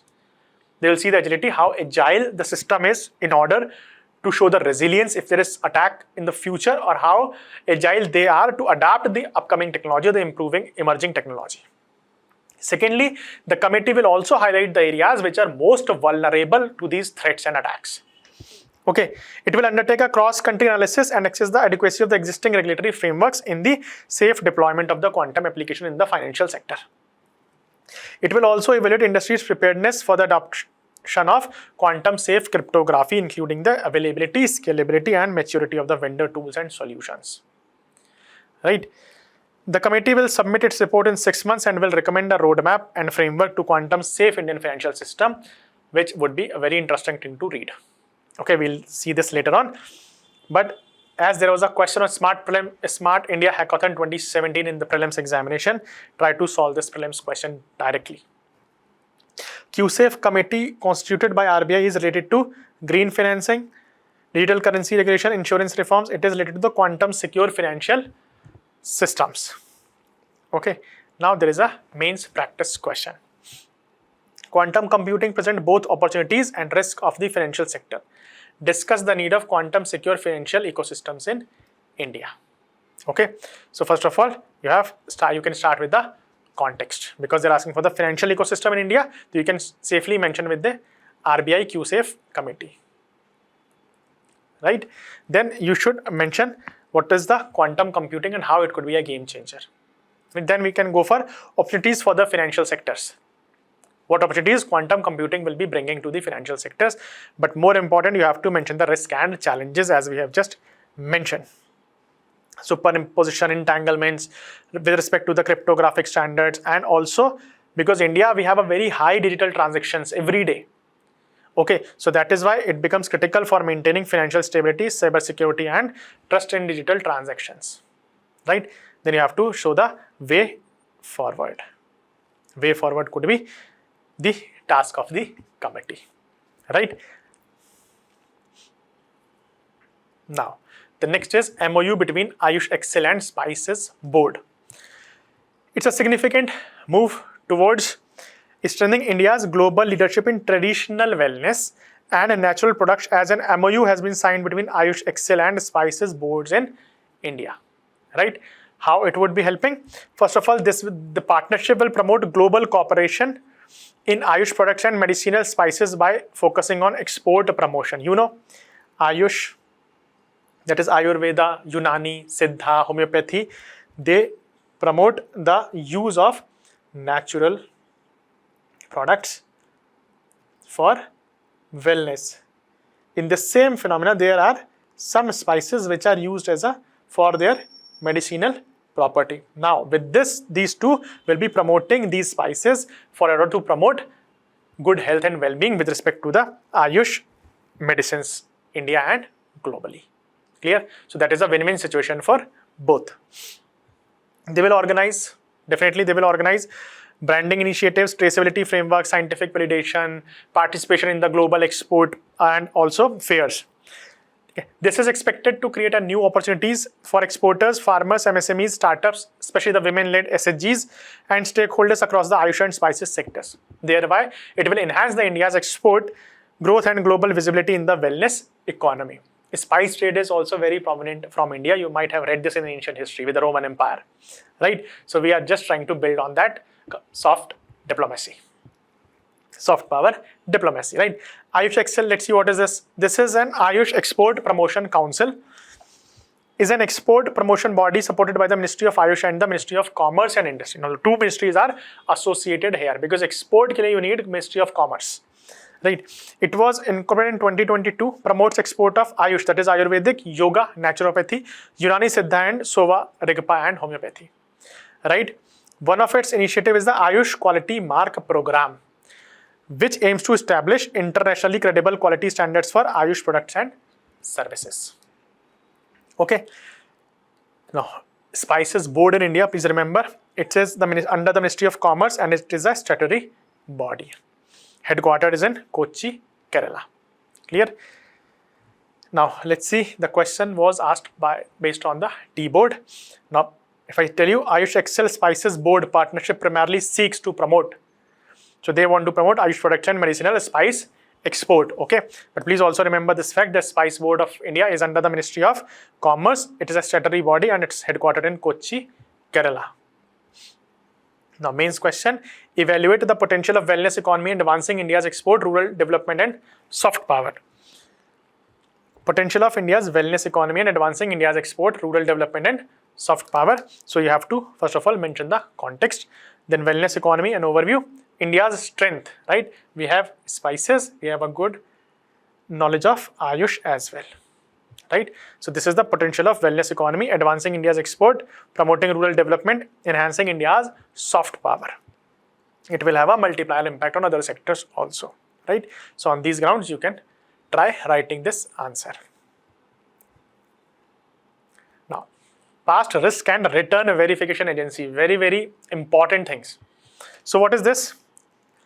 The SEBI has operationalized the past risk and return verification agency known as PAR-RVA, aimed at enhancing transparency and investor protection in financial markets.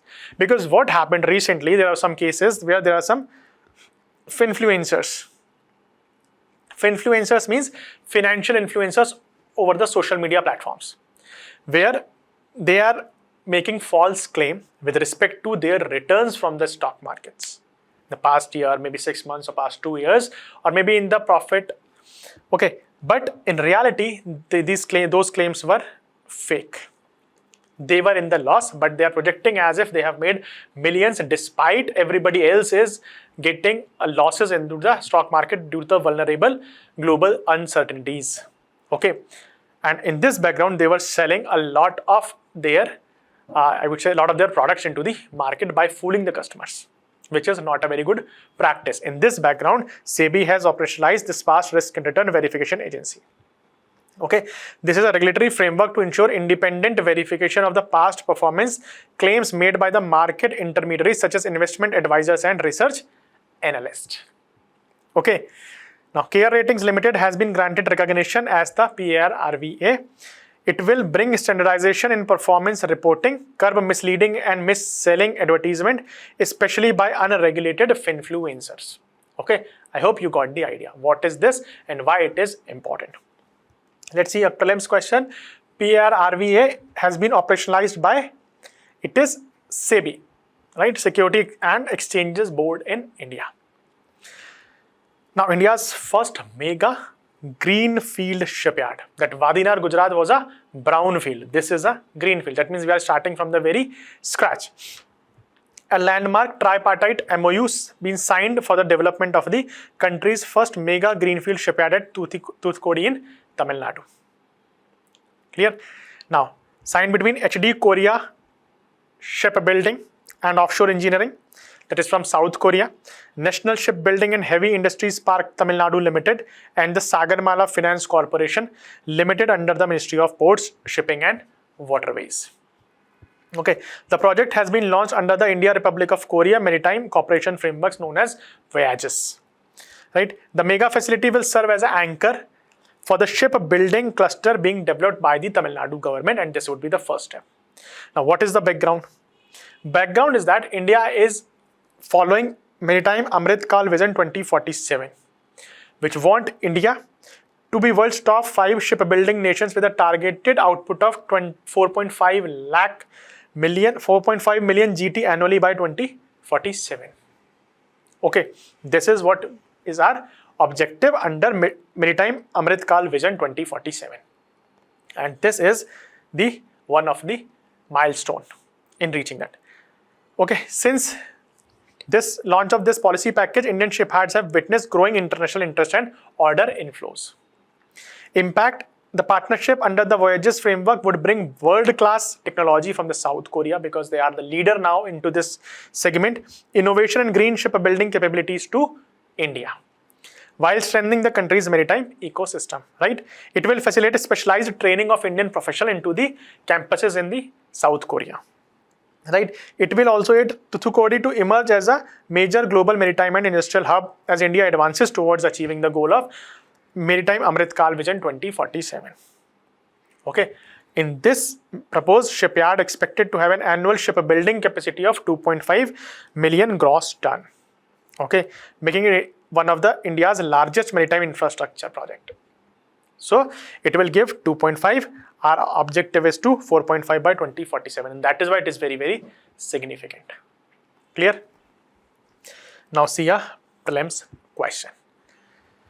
Consider the following statements regarding India's first mega greenfield shipyard.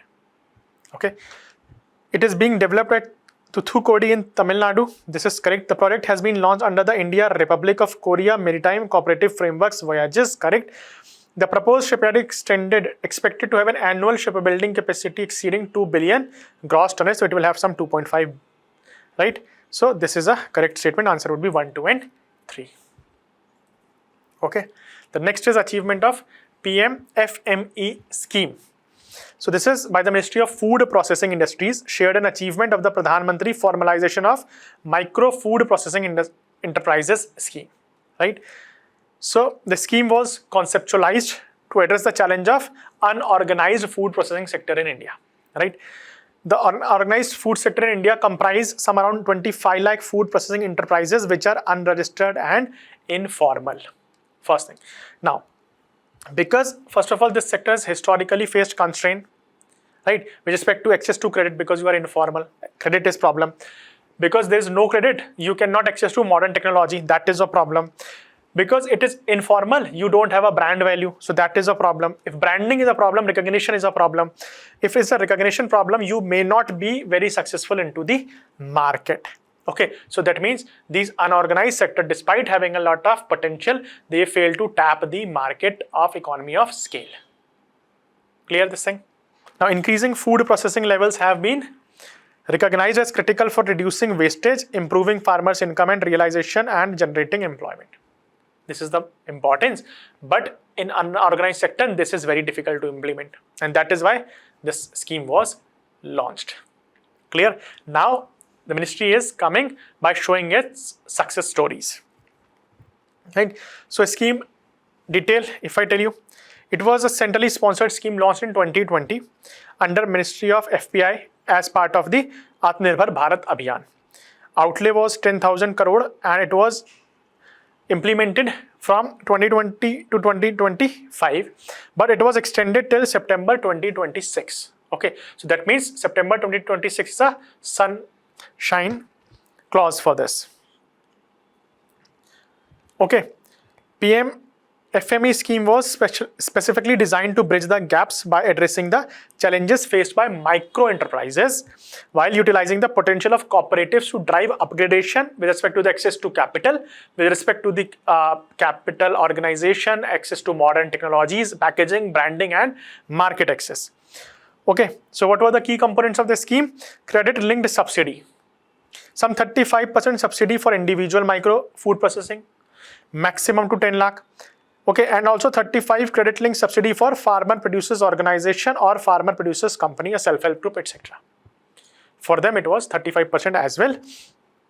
To upgrade common infrastructure, maximum to 3 crore rupees. Okay, that was there.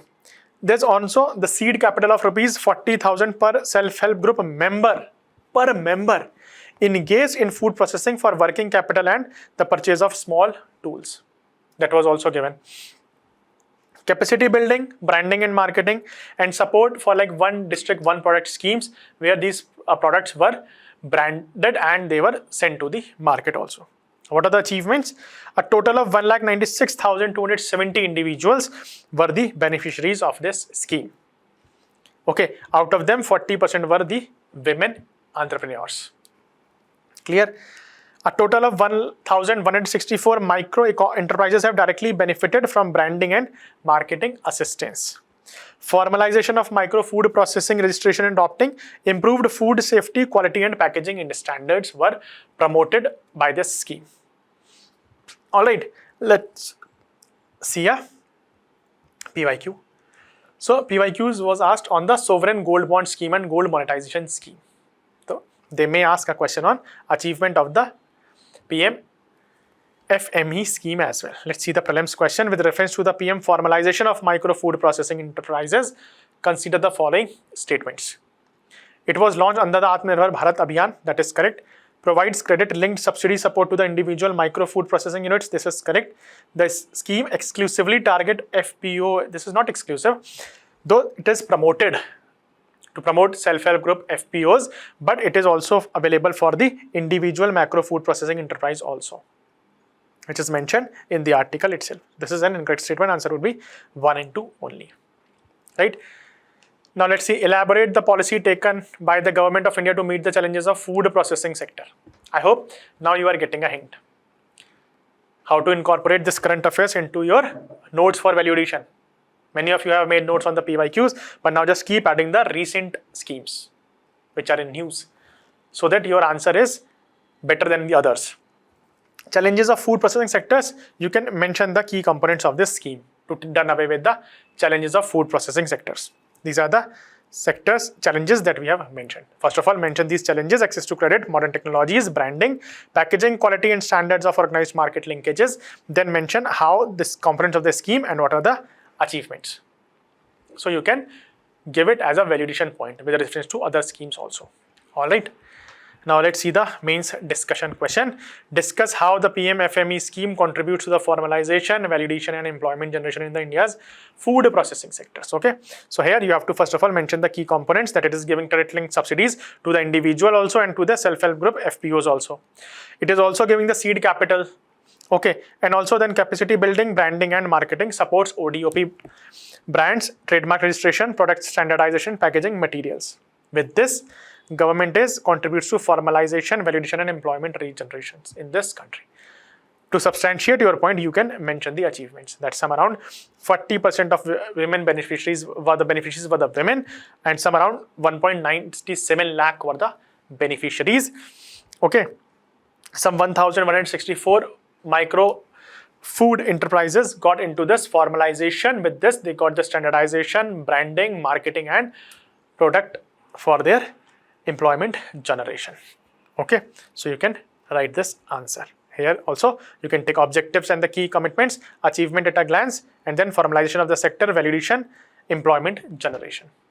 Okay, and then you can conclude finally. Now, the next is also the reforms introduced under PM Vani scheme. So recently, Department of Telecom has introduced user-friendly reforms under the PM Vani, that is Prime Minister's Wi-Fi Access Network Interface Framework. Right? What is the idea? To promote the government vision of provide accessible and affordable digital connectivity for every citizen. Clear? Now, what are the new measures? First of all, they have simplified the connection to the laptops via QR authentication. You are not required to go through the complex processes of OTP again and again. Through a smartphone, you can connect your laptop with a QR code. That is the simplest thing, so that people can use it more. Right? Second is flexible short duration plan. Just imagine to what extent you should be on a public place. For example, I am passing through a metro station, but I have to wait for my friend. By that time, or maybe I have some important meeting, so I have to deboard from a metro and I have to use a PM Vani for the internet access. But what is the time? It may be for some 30 minutes, 1 hour, 2 hours, like this only, right? So in order to tap that, government has come up with this accessible plans, right? So government will have a plan validity for 15 minutes, 30 minutes and 60 minutes as per the convenience of the user. So sachet styles data plans have been launched under PM Vani. It will enhance the affordability for commuters and students while boosting operator revenue and hotspot utilization. Right? That is there. Standardized hotspot identification. Right? Hotspot identification is important. That means now the nomenclature or the name would be in the human readable form. For example, it will have a prefix like PM Vani network, so that you can understand, okay, this one is authentic. Okay, that is also there. Earlier reforms were there that in 2024, Department of Telecom allowed PDOs to use regular fiber to the home broadband connections to provide these services. Okay, and also it has push a price cap so that it remains accessible and affordable to the people. Right? Let's see about the PM Vani quickly. It was launched in 2020 by the Department of Telecom, so that large-scale deployment of public Wi-Fi and hotspots, so that there is an accessibility and the affordability of the internet throughout the India. Okay, that was there. And Taj Mahal in Uttar Pradesh was the first place where this scheme was started. Right?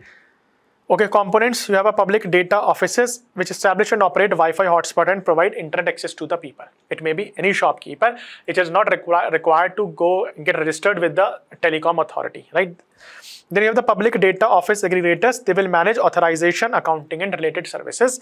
Then you have us app providers which develop application for user authentication and hotspot. And finally, you have the central registry maintained by CDOT, which stores detail of the PDOs, PDOAs and app providers.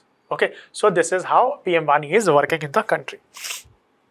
Now let's see. There was a question on PM Surya Ghar Muft Bijli Yojana. Okay, now let's see a prelims question. With reference to PM Vani, consider the following pairs. Component functions. Public data officer operates Wi-Fi hotspot. Public data aggregator provides authentication and accounting services. Central registry maintained by CDOT. So all three are correctly matched. Answer would be 1, 2 and 3. Okay. Now country strategic opportunities program with IFAD. So the Union government in partnership with the International Fund for Agriculture Development has launched a new 8-year country strategic opportunities program for the period 26 to 2033. Before this, you should know what is International Fund for Agriculture Development, right?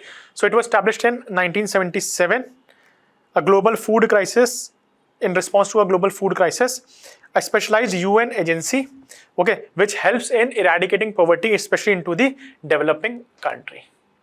Clear? It is headquartered in Rome. It finances project giving rural population access to financial services, market, technologies and skills, so that we can fight poverty and hunger. Its program in India have remained closely integrated with the national priorities, for example, supporting agriculture transformation, livelihood diversification, women empowerment and institutional strengthening. Right? So that means we already have a lot of projects with respect to the IFAD in India. This is the new project that is launched recently. Clear? It is aimed to enhancing rural incomes, strengthening resilience, and scaling sustainable livelihood opportunities across the country. It has two strategic priorities, which you should understand. First of all, social, economic, and climate resilience of the rural communities. This is the first thing. Second, strengthening this knowledge system of India to a scale proven development models so that India and other developing countries in the global south could be benefited from this pilot project.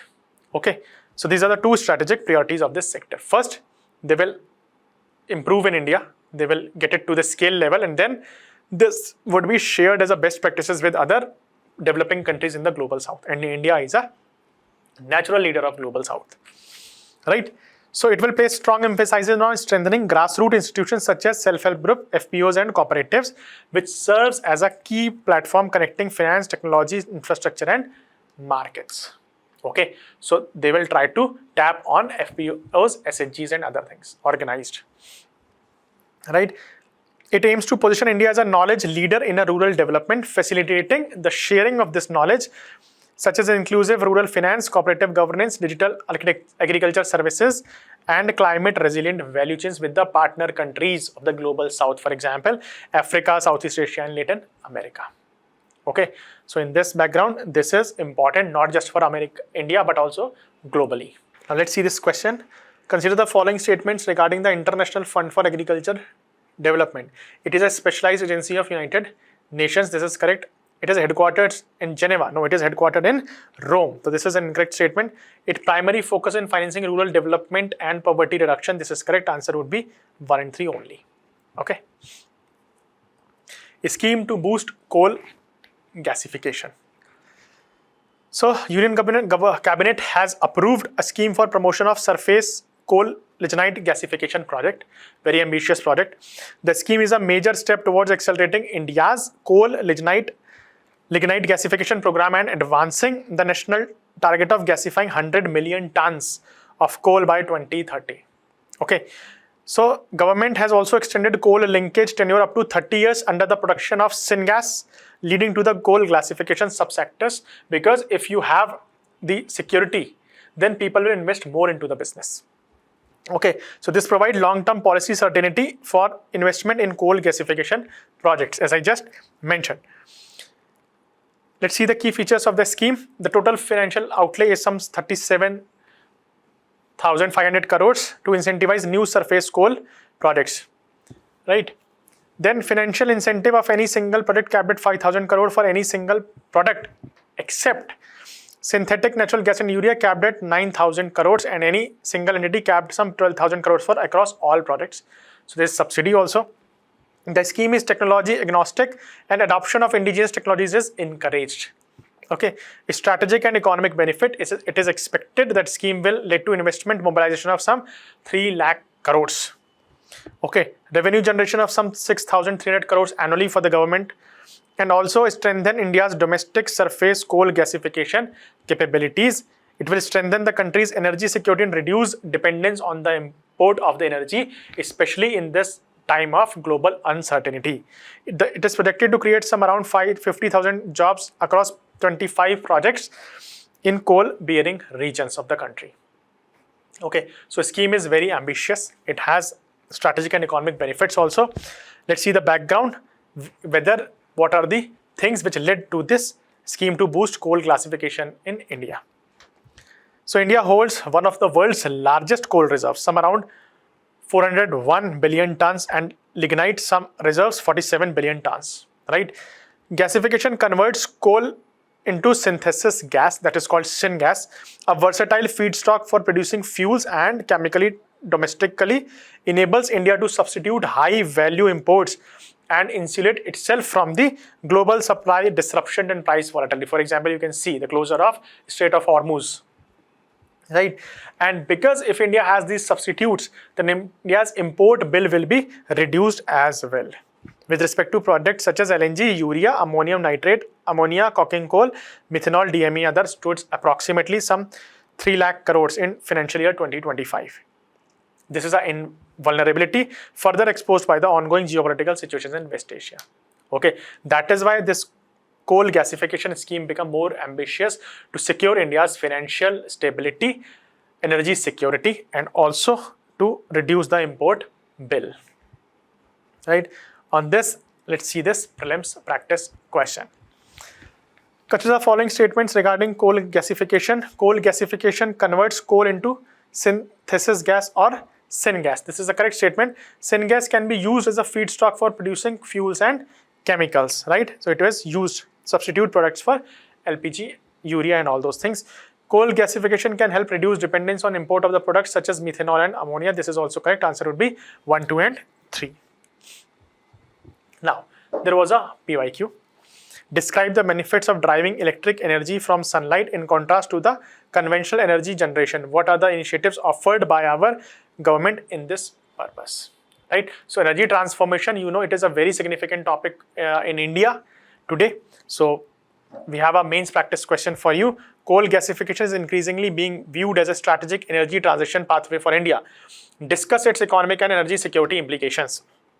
Right? So you can mention economic and energy security implications. In economic, we have import bill of some 3 lakh crores in 25. Okay, and also energy substitution because the higher price volatility and also the global uncertainties because of the West Asia crisis is going on. Right? So with this, you can discuss this answer. Now, capital adequacy norms revised. The Reserve Bank of India has revised guidelines related to the inclusion of quarterly profits in banks' common equity tier 1 capital for the computation of the capital to risk weighted assets ratio. First of all, let me quickly tell you what is CRAR. Okay, that is capital to risk asset weighted. For example, you have some 1500 rupees in your pocket. That is your capital. Just imagine. Okay, but one of your friend have taken 100 rupees, another could have taken 50 rupees. So these are the loans that you have given to your friends. Some friends may repay, some friends may not repay. So that means this loss you have to borne on your own pocket. You have to, this damage is on your own pocket. So that means higher the capital, safer is the bank. This is nothing but a capital adequacy ratio that is required by the RBI. Okay. Now, what is this common equity tier 1? CET1 is basically the capital, but not every capital is equally strong, right? For example, you have some 1500 rupees in your pocket, but there are few notes which may or may not be accepted in the markets. Okay, so that is why CET is the strong assets. For example, it is the profit and the equity of the bank. Right now, what happened recently? Initially, there was a provision that the quarter profit could not be added to CET. It was subject to some of the NPA rules. Only after fulfilling these rules, this could be added to CET. Now, RBI has simplified this process that this NPA rules are no more required. Now, the quarterly profit of the banks could be added into the CET1. That means they have more capital. So that means they have a safer bank. Clear? This is the background of this news article. Let's see quickly. Understand the earlier framework. Commercial banks, excluding local area banks and regional banks, were permitted to include quarterly profit in CRAR calculations only on certain conditions related to NPA. Now these conditions are removed. Okay. So the revised norms are expected to streamline quarterly capital calculations and provide banks with a simpler framework for including quarterly profits in capital adequacy assessments. Okay, so this is just a small change made by the RBI with respect to the calculation of capital to risk weighted assets ratio by the banks. Okay, so CR was asked by the UPSC as well previously. Hence, let's have a practice question. With reference to banking regulation, consider the following statement. CRAR measures a bank's capital relative to its risk-weighted assets. This is correct. CET capital forms part of bank's core capital. As I just mentioned, it is a strong capital. This is also correct. A higher CRAR generally indicates greater resilience against potential losses. So yes, if you have a deeper pocket, you can have a resilience against potential losses. Okay, so this is their answer would be 1, 2 and 3. Now there is a Sarthak PDS. Again, we have this CCEA, Cabinet Committee on Economic Affairs, has approved the continuation of the scheme for assistance in ration, transport and handling income with automation in the public distribution system, which is known as Sarthak PDS. Okay, so they are just trying to automate the system with the help of technology, especially in the interstate transportation of the PDS. It is not there to replace the existing system, just to complement it. Okay, the scheme has been approved with the outlay of some 25,000 crores for the duration of 16th Finance Commission cycle, that is till March 2031. Okay, tell me the chairman of Financial Commission, 16th Financial Commission in the comment box. Now, key features: Sarthak PDS does not replace the existing PDS system, but it will ensure structural reforms across the delivery of food grains, logistics, transportation, material handling and grievance redressal. Okay, so this is just a reform, right? So it aims to provide assured financial support for intra-state movement, handling and fair price shop dealers margin. It also envisages a unified citizen-centric intelligence and interoperable PDS architecture for last mile service delivery and connectivity to the user. Advanced technologies such as AI, machine learning, blockchain and natural languages processing will be enabled real-time monitoring, grievance and analytics system. Okay, it will also lead to data-driven oversight by state command control centers and ISO certified framework for the service delivery. Clear? Now let's see the prelims question. Sarthak PDS consider the following statement: it replaces the existing PDS system. It is incorrect. It will not replace the existing system, right? It integrates food grain transportation, assistance and technology-based PDS reforms. This is correct.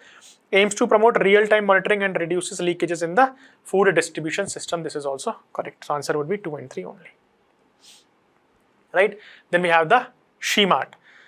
The Ministry of Rural Development has initiated a nationwide roadmap for the creation of women-led rural marketing ecosystem through SHEMART.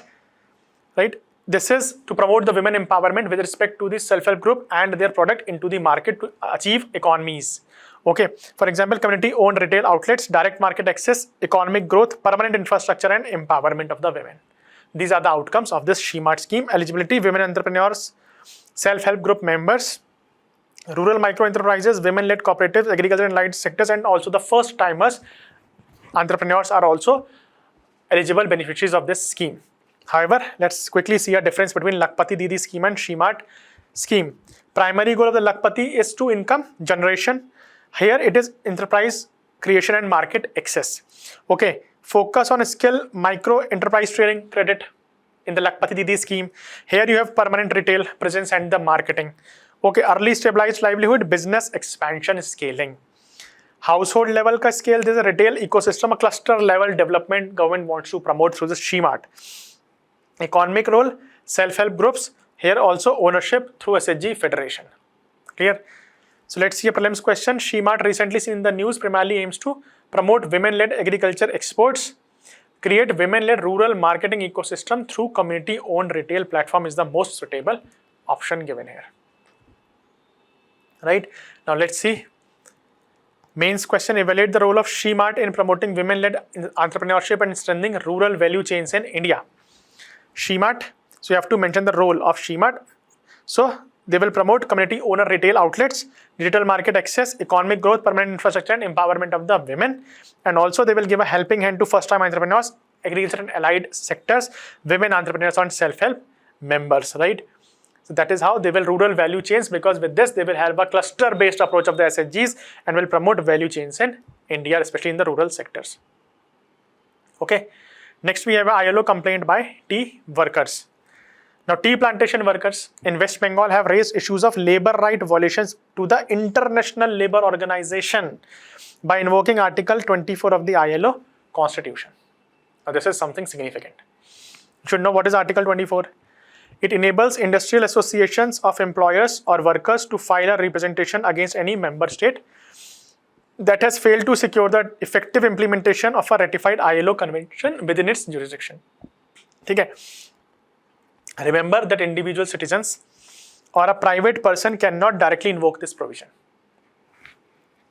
Although it does not impose any direct economic sanctions, the mechanism create international security, moral pressures on the government to address labor right violation. Okay, now this issue is significant because West Bengal has more than 300 tea estates employing over 3 lakh workers. Okay, and also the sector is facing challenges such as low tea prices, rising production costs, and climate-related stress, closure of states, and irregular employment. The next sectors that we'll discuss is summits and organization. And recently there is election with respect to UN Secretary General elections. Recently 4 candidates presented themselves to UN GA Assembly. Okay, but you should understand what is the election process and why this election is very, very important. Election process is appointed by the General Assembly on the recommendation of the Security Council. That means Security Council, the permanent members of the UNSC, can veto over candidates. Okay, convention and custom, though there is no historically, there is no binding tenure given, but generally they limits themselves to 2 terms only, right? Current terms is for Latin America and the Caribbean. It is distributed among Africa, Asia, Eastern Europe, Western Europe, and Latin America and the Caribbean. Current term is for Latin America and Caribbean. However, there is a tension exists between Spanish-speaking and English-speaking Caribbean nations. They are backing the different candidates. Okay, so that is a thing that you have to see. Now, the role of the UN Secretary General, he can bring the Security Council attention to any issue threatening the global peace and security. That is there. Okay, he or she can appoint personal envoys for specific concern. For example, it is done for the West Asia crisis recently. Widely described as the world's chief diplomat.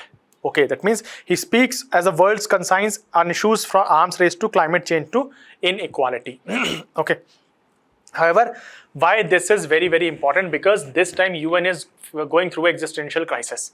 Crisis because of the financial crisis. Non-payment, partial payments and delays have triggered an unprecedented financial crisis. Political and structural crisis, credibility crisis, and also the achievements to build on. For example, there are some success stories of the UN, but recently political and structural crisis. For example, Security Council is paralyzed, it is divided among the members, and there is no resolution is taking care, right? Credibility crisis, UN has failed to prevent the wars, for example, Iran, US, Israel, and also the Russia-Ukraine war, the Gaza and everything. So it is going through a credibility crisis as well, right? Now let's see the PYQ. It was asked on the United Nations Convention Against Corruption by UPSC. Prelims, consider the following statements. The UN Secretary General is appointed by the General Assembly on the recommendation of the Security Council. This is a correct statement. That means Security Councils can veto still if the person is voted by the UNGA. Permanent members of the UN Security Council effectively possess veto power over the candidates. That is also correct. The UN Assembly General serves as constitutionally fixed minimum of 2 terms. It is not constitutionally fixed. It is as per the convention. They are limiting themselves to 2 terms only. Okay. So answer would be 1 and 2 only. Now, previously also UPSC has asked this question. The too little cash, too much politics, leave UNESCO, fighting for life. Discuss the statement in the US withdrawal and its accusation of the cultural body being anti-Israel bias. So this was asked in the regards of UNESCO. You may see it in the UN as well. Okay, so we have a mains probable question for you. 2026 UN General Assembly elections comes at a time when the UN faces financial strain, Security Council paralysis, and declining credibility. Discuss how these challenges may shape the priorities of the next Secretary General. Okay, so first of all, you have to mention recently this is election is about to happen and this is a provision. Then you have to mention the financial strain, Security Council paralysis, and declining credibility of the United Nations. This background will set the priorities for the next Secretary General. Okay, so that is restore financial sustainability, unlock Security Council dysfunction, rebuild trust and credibility, deliver on global priorities, and is also strengthening the UN for future. Right. The next is World Health Assembly recognizes stroke as a public health priority. This is a significant development. The 79th World Health Assembly, titled First Ever Resolution on Stroke, formally recognizing it as a major global public health challenge.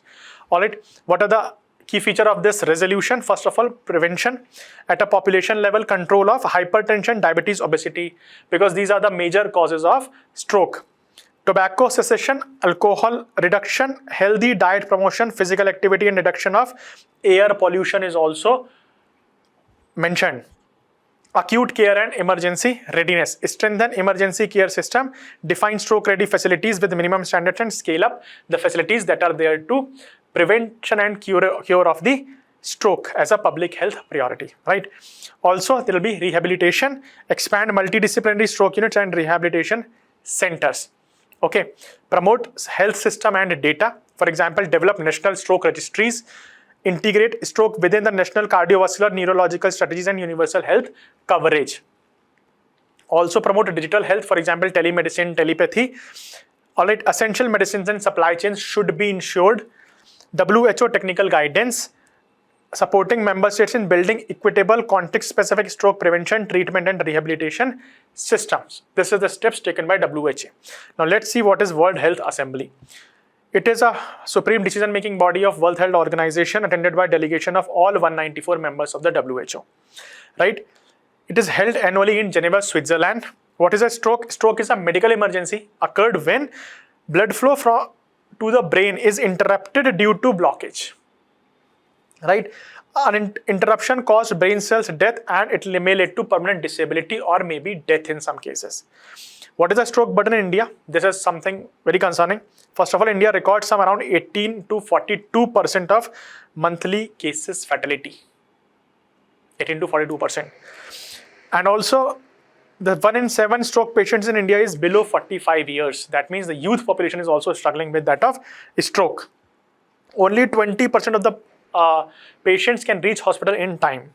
Okay, gender dimension, if we discuss, women, poorer functional recovery, higher mortality due to older age at stroke. While all males, this is higher burden at younger age, which is causing premature mortality and long-term disability. So situation in India is very bad. We have to quickly work on that. Prelims question, consider the following statements. The World Health Assembly is the supreme decision-making body of WHO. This is correct. The 79th WHO adopted the first ever resolution on stroke. This is correct. The resolution emphasizes integration of stroke care into universal health coverage frameworks. This is also a correct statement. Answer will be 1, 2, and 3. Now let's see this. Means probable question for you. Stroke has emerged as a major public health challenge globally and in India. Discuss the significance of the recent WHO resolution on the stroke. Right? So first of all, you have to mention that WHO in its 29th World Health Assembly, they have adopted the first ever resolution to stroke formally as a public health emergency. Then significance. It is the global recognition of the stroke, first thing. Then emphasize on the prevention, strengthening acute care and emergency readiness. Focus on rehabilitation and recovery, data surveillance and health system through telemedicine, telepathy and all those things, leveraging digital health and innovation, and also access to essential medicines and equity, and also the WHO technical guidance would be provided. Okay, so you can use these parameters that are discussed in this article. Now next is UN report on sexual violence in conflict zone.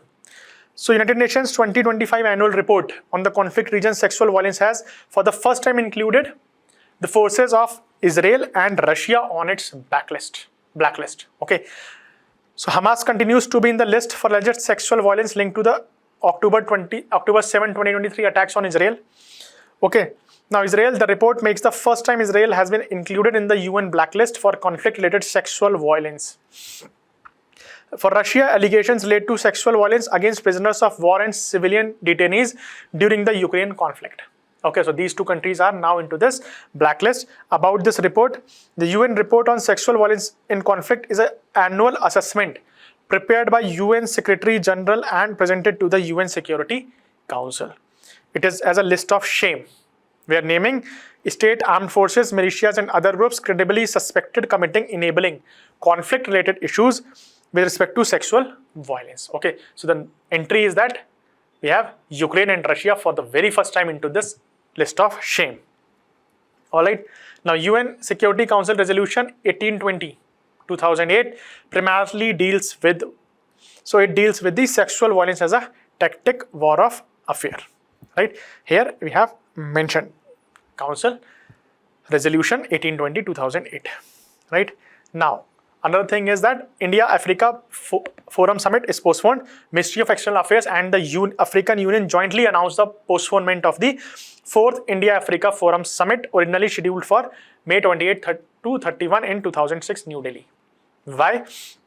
Because of the Ebola public health emergency in the many regions of the Africa. Right. However, let's see a India-Africa Forum Summit. India-Africa Forum Summit is a premier diplomatic platform for engagement with the African continent with India. Right.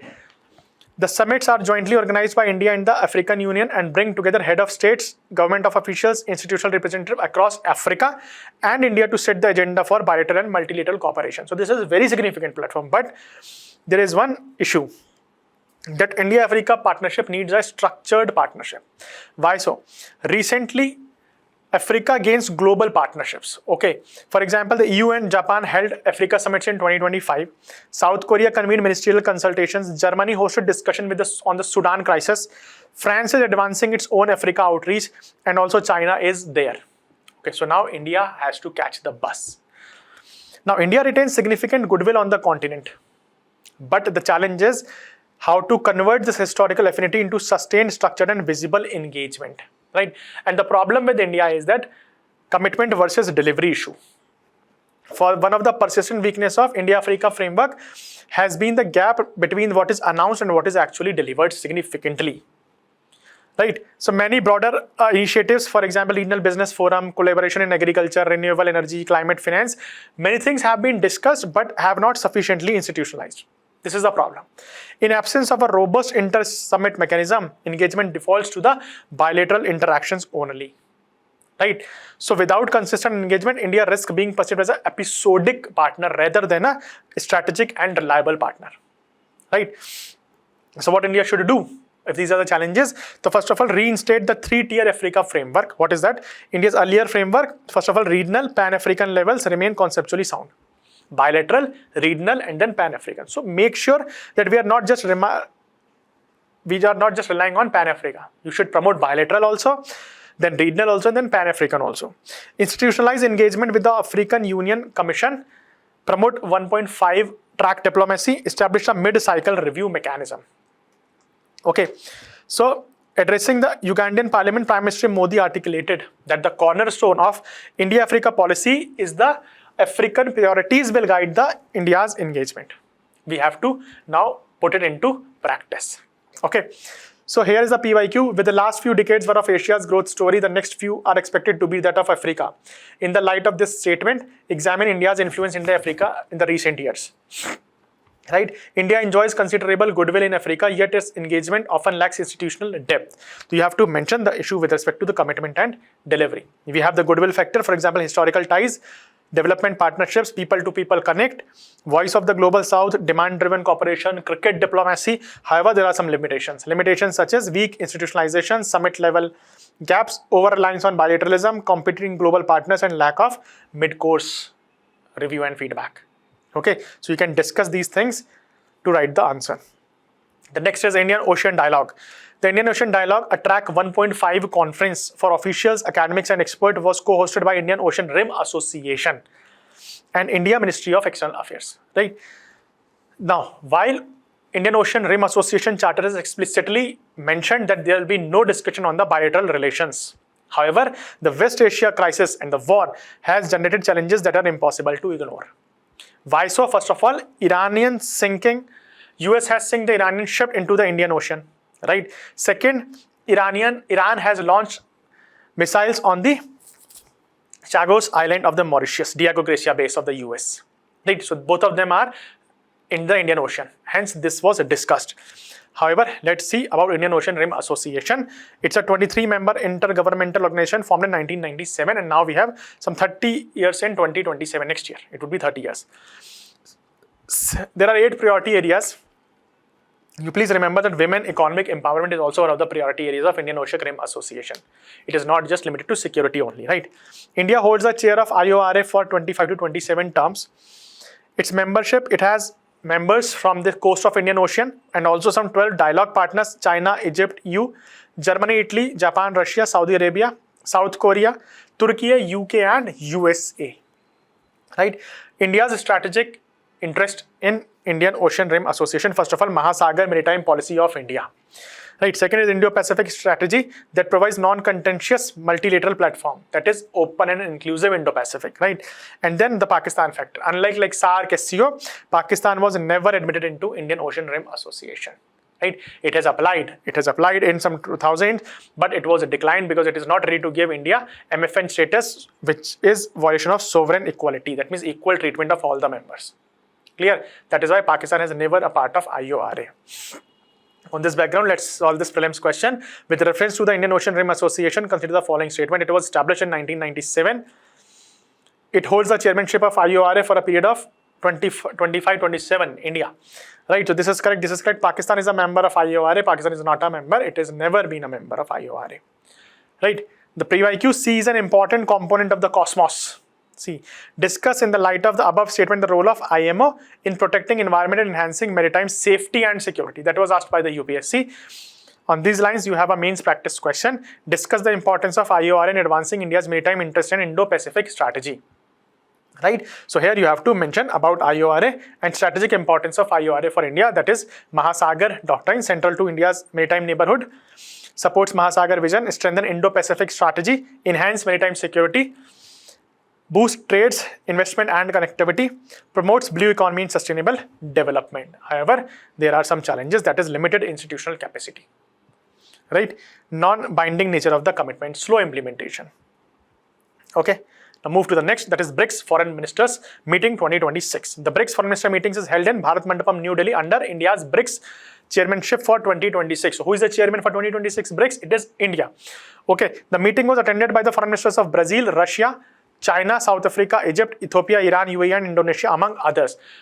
Tell me the recent members who have recently joined the BRICS. The meeting was attended by the foreign ministers and the meeting was overshadowed by the persisting differences among members, especially the Iran and UAE, hence there was not a joint statement. Right? India's position at the summit on Israel-Palestine, India promoted a two-state solution and also sustained a ceasefire and humanitarian access in Gaza. Also described Gaza conflict as having grave humanitarian implications. Right?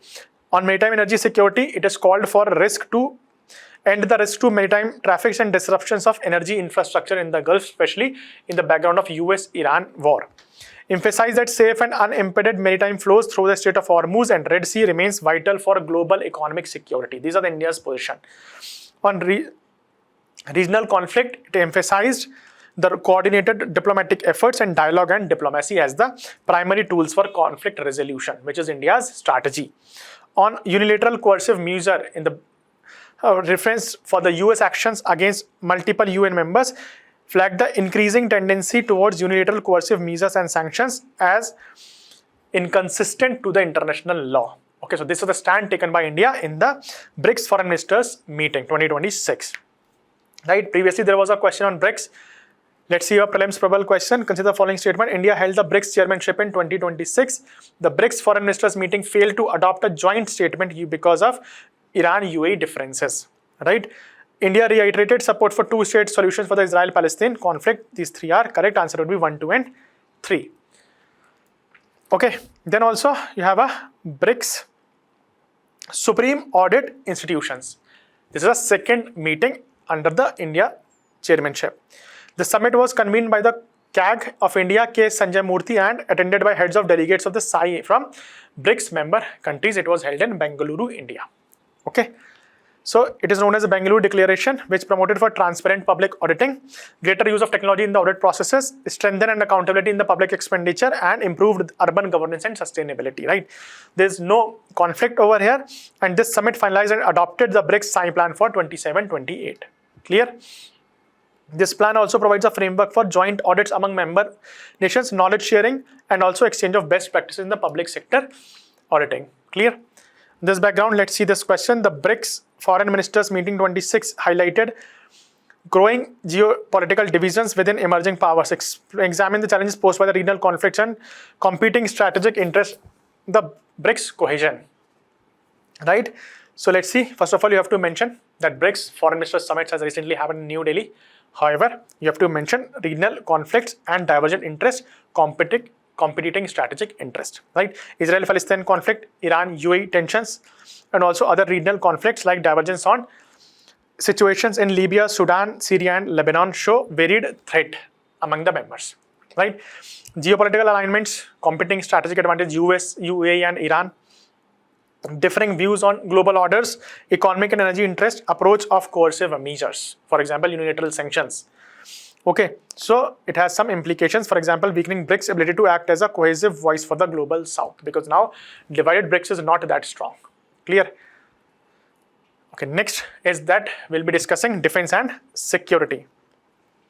Supreme Court's landmark framework against human trafficking in India. Supreme Court of India has issued comprehensive guidelines for the prevention of human trafficking and the protection of rehabilitation of the victims of commercial sexual exploitation. Right? So, human trafficking, key highlights of the judgment, if I tell you, first of all, an assault of constitutional dignity. Supreme Court has clearly mentioned that described trafficking as a direct assault on constitutional dignity, emphasizing state duty to protect vulnerable women and children from exploitation. Right? Another, a disturbing decline in the age of victims was noted in the judgment of the Supreme Court. That means trafficker increasingly targeting children and adolescents through false promises of employment, marriage, glamour, and financial security. Right? Also, Supreme Court has emphasized for a nationwide victim protection plans. For example, Union government, all state and duty to implement a uniform victim protection protocol across the country.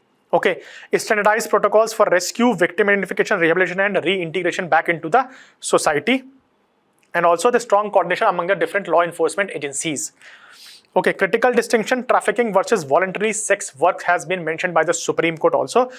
It is important that the judgment has clarification regarding consent. Okay, consent, court's position is that consent is a determining factor in distinguishing trafficking from the voluntary sex work by the adult sex workers. Alright. However, it has also mentioned that authorities must conduct a preliminary inquiry before taking coercive action under anti-trafficking laws.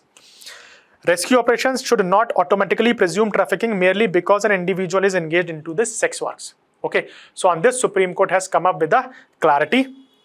However, it has also emphasized where force, coercion, deception, abuse of power, or exploitation is established, consent has no meaning. Alright, the case must be treated as trafficking and exploitation. Right, the court directed that operations under Section 1516 of the Immoral Traffic Prevention Act must focus on identifying exploitation, coercion, abuse, force, and trafficking networks, prioritizing actions against traffickers and exploiters, not victims. Alright, and because of this, judgment explicitly discourages indiscriminate raids against the consenting adult sex workers. Right? It also reestablished that as a rehabilitation is a fundamental right coming from Article 21. So it is not just a welfare measure but a state duty. Okay, integration with the child protection laws. For example, you have the Juvenile Justice Act, POCSO Act, and every child victim receives specialized protection, care, and rehabilitation through existing child welfare mechanism. Monitoring and accountability, union government and all states directed to report compliance with the Supreme Court directions. This is a very important segment. Matter to be reviewed after 3 months, which reflecting the court's commitment to sustained judicial oversights. Clear? Human trafficking in India. Let's see the crisis. A pervasive human rights crisis driven by forced labor, commercial sexual exploitation, illegal adoption, or organ trade. Key catalyst, rural poverty, skewed sex ratio, and unmonitored labor migration. Legal and constitutional frameworks. So we have Article 23, Clause 1, explicitly prohibits human trafficking and forced labor. It's a fundamental right. Then we have Section 143 of the BNS, which comprehensive legal definition of trafficking, covering physical sexual exploitation, slavery. ITPA, POCSO Act 2002, strict legal protection for minors. Okay, and also the Bonded Labor System Abolition Act 1976. Government initiatives, government Specialized Anti-Human Trafficking Units Network, NDSO, Ujjwala scheme. Tell me, this is the Ujjwala scheme of RAF. Okay, this is not your PM Ujjwala. Please remember this thing. Tell me the objectives of PM Ujjwala into the comment sections. Okay, and also government is promoting Mission Vatsalya to support and rehabilitation of marginalized women and children. Conclusion is that Supreme Court judgment represents a landmark intervention in India's anti-trafficking framework. Victim protection is not a passive receptor of the state support but also a right-based approach. Right? Effective law enforcement by giving the clarity between the consent and this trafficking. Dignity-centric rehabilitation. Right? By grounding rehabilitation of Article 21, clarifying the consent distinctions and mandating uniform national protocol, the court has set a new benchmark. Okay, now let's see this prelims question. The Supreme Court held that rehabilitation of the trafficking victims flows from Article 21. This is correct. Consent is irrelevant, distinguishing trafficking from voluntary adult sex workers. Right? Anti-trafficking efforts should be integrated into the Juvenile Justice and POCSO Act. Which of them are correct? So one is correct. Consent is irrelevant in distinguishing trafficking from voluntary adultery. This is incorrect. This is relevant. Consent is the most relevant factor to determine. Okay, so this would be 1 and 3 only. Now, let's see the main question. The Supreme Court's recent anti-trafficking framework seeks to balance victim protection, constitutional rights, and effective law enforcement. Examine. Right? So you have to go with the context, the recent thing, what Supreme Court judgment has came with.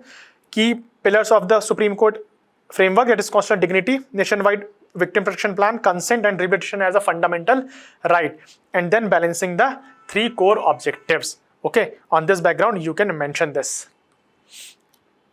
Now, Tara weapon system is there. DRDO and IFF successfully conducted the maiden flight trial of Tara. Now, what is this? For example, just imagine, first of all, you have a bomb.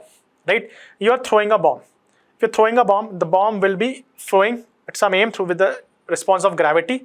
So it may miss the target.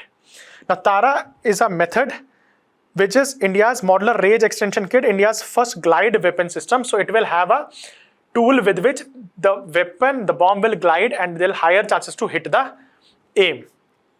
Okay, it converts unguided warheads into the precision guided weapons. That means it will have the bomb with the Tara system. It will, first of all, it will have the GPS coordinate. For example, it is guided and also it will glide. So it will not be just falling here. For this reason, the aircraft has to come very close to the enemy, which is risky. Now they can throw the bomb from a distance, and with this, bomb will glide and also be guided. So it will hit the target with more precision. Okay, so this is developed by Imarat Research Center, Imarat, Hyderabad, in collaboration with the DRDO facilities. So please remember, with reference to Tara weapon system, it is India's first glide weapon system. This is correct.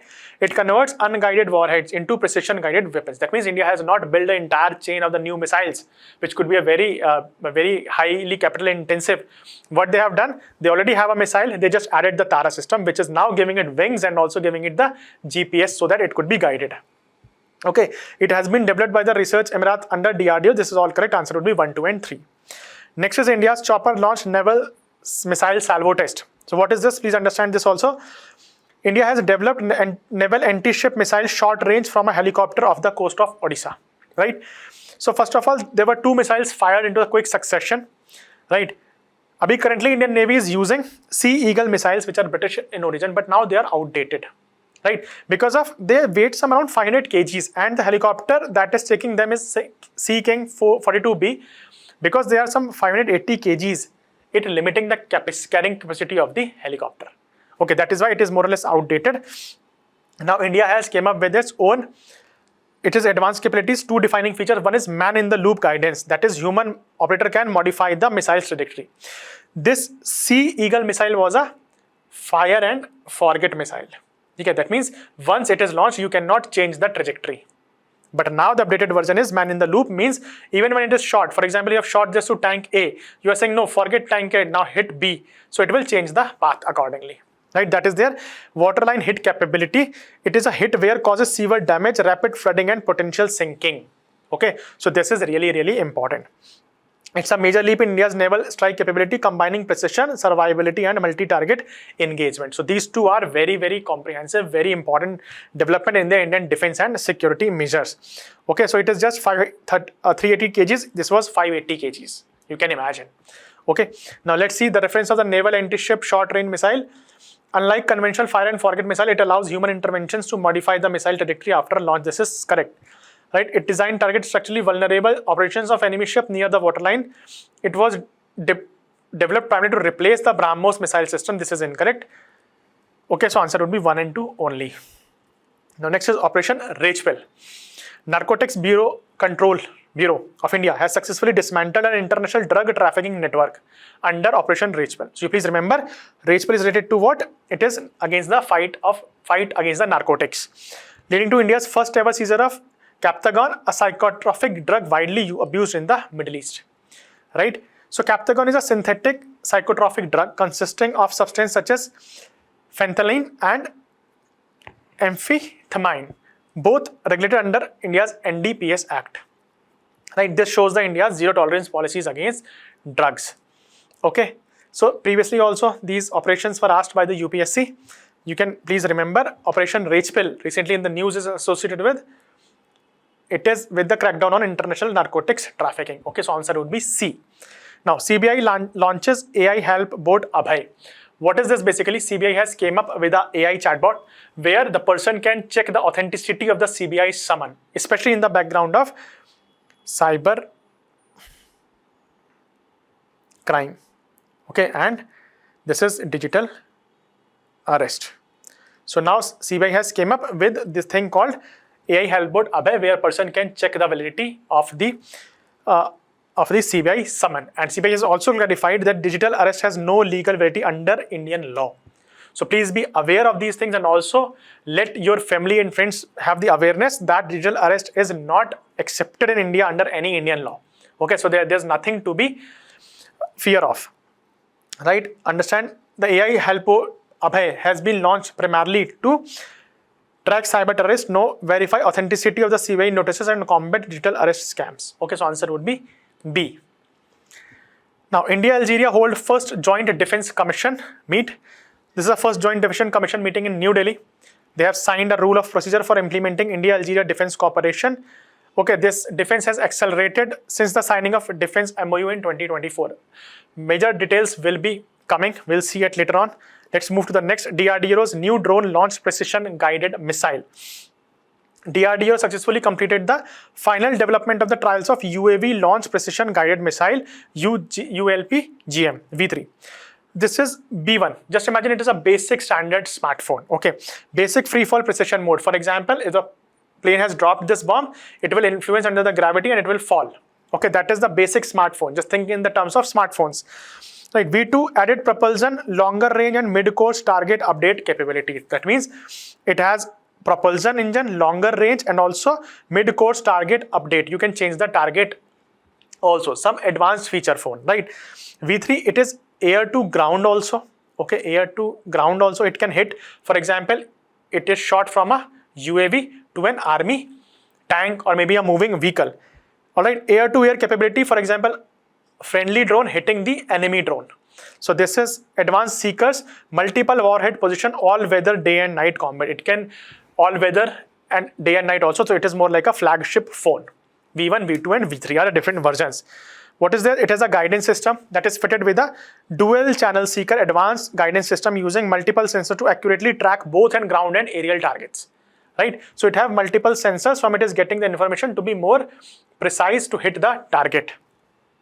Two-way data link so that it is input output so that you can change the path even after the UAV missile has been launched. All weather, all condition capabilities. Okay, it has anti-armor warheads, for example, destroy heavily protected tanks and armored vehicles. Penetration come blast warheads, especially in the surgical strikes where it will pierce into the bunkers and then it will have a blast. Pre-fragmentation warheads, for example, moving enemy car or disperse high-speed metal fragments over a large area, effective against personal and light vehicles. Okay, let's see the question. Consider it can engage both aerial and ground targets. Yes. It possesses two-way data links. Yes. It is capable of all-weather dry. Answer would be 1, 2, and 3, all. Okay, next is 1200 fishing harbors to come under unified security framework, a significant development for internal security in India. The Union Home Ministry has proposed to bring some 1200 fishing harbors and fishing land sites under the oversight of Central Industrial Security Force. Oversight, please remember this thing, as part of a broader plan to fortify India's and secure coastline. What happened? Since CISF has a limited numerical strength, it cannot be deployed everywhere. So what will happen? CISF will help design the security template for fishing harbors and landfill sites. Okay. Guide local administration in managing security protocols, regulate movement of fisher folk through a biometric attendance system. It will plug gap in the existing multi-agency coastal and security architecture, because what has happened? We have local police at immediate coastal area. We have Indian Coast Guard near shore maritime zone. We have Indian Navy, and then we have the CISF on the major seaports. Right? So this is a multi-agency and there is no unified plan. So every agency is working in its own domain based on its own plan. There is lack of coordination when it comes to operation. Right? So this is the current status of having India has some around 1,547 notified zones. Some 13 states and UTs are covered into this. Management, there are some state controls, there are some central controls. So that there's a lack of coordination among the agencies. That is why now there will be unified security framework under the guidance of CISF. Okay, I hope this is clear. Also, Ministry of Home has proposed to make a Bureau of Road Security, but this is not constitutionalized yet.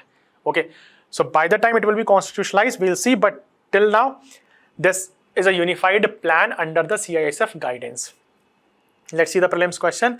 With reference to the proposed unified security framework for fishing harbors, consider the following statements. Fishing harbors and landing sites are considered vulnerable points in India's coastal security architecture due to the absence of uniform security template. This is correct.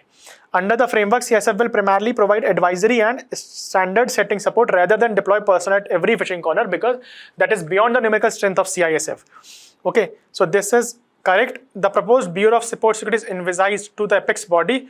It is not yet constitutionalized, so answer would be 1 and 2 only. Right? Let's see.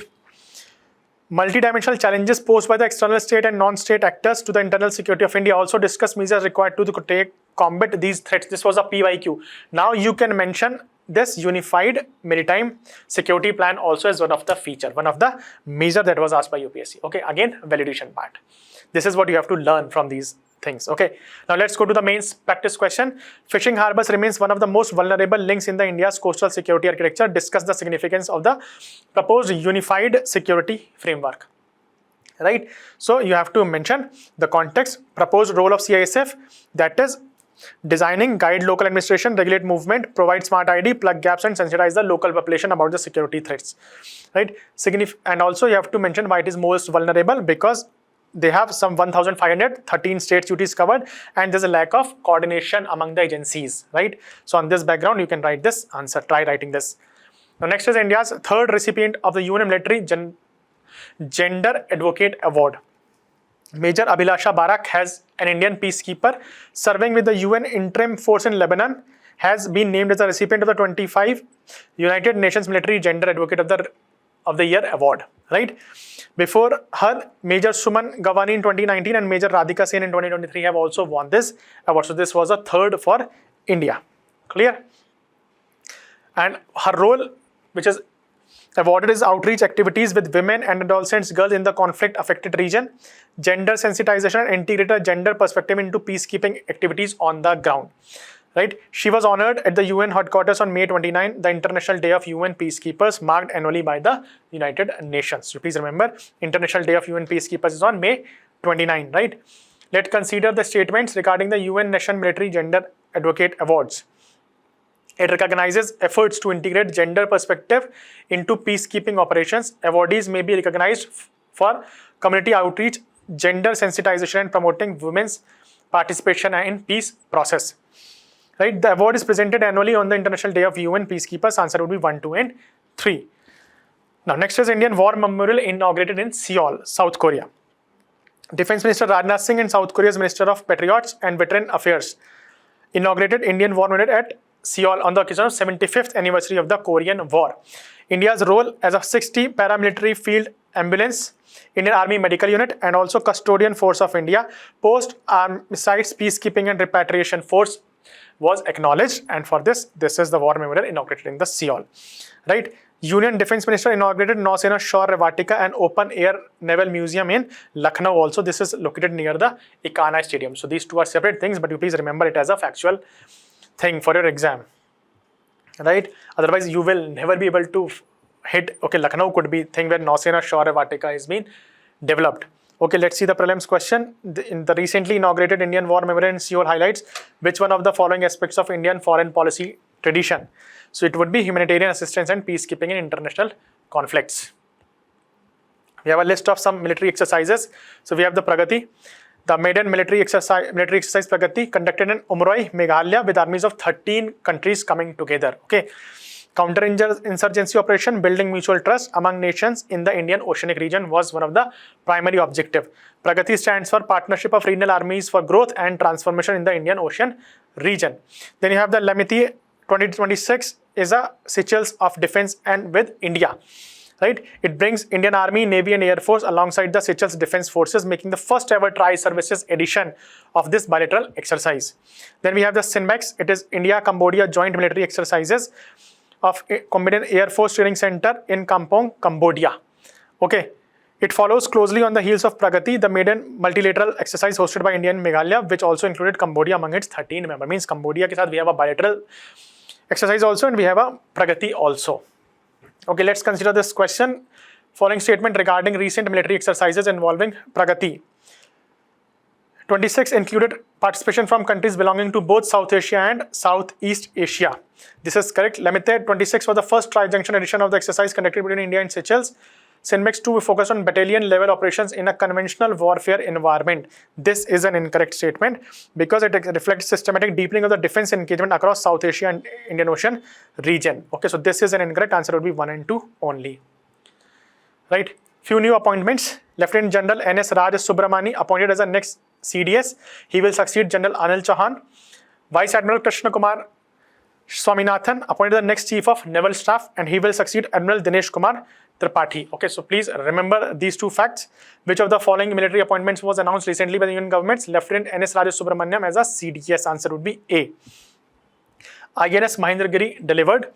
Indian Navy took delivery of the Mahendragiri. This is the 6th ship of the Nilgiri class under Project 17A. Very ambitious project, and the 4th constructed by Mazagaon Dock Shipbuilders Limited, Mumbai. Right? It is designed by Warship Design Bureau, built by Mazagaon Dock Shipbuilders, Mumbai, and Garden Reach Shipbuilders and Engineers, Kolkata.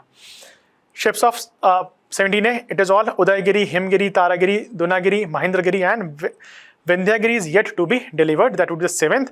Indigenous content is some 75%, and MSME engaged, some 200 MSCs were engaged into this. Right?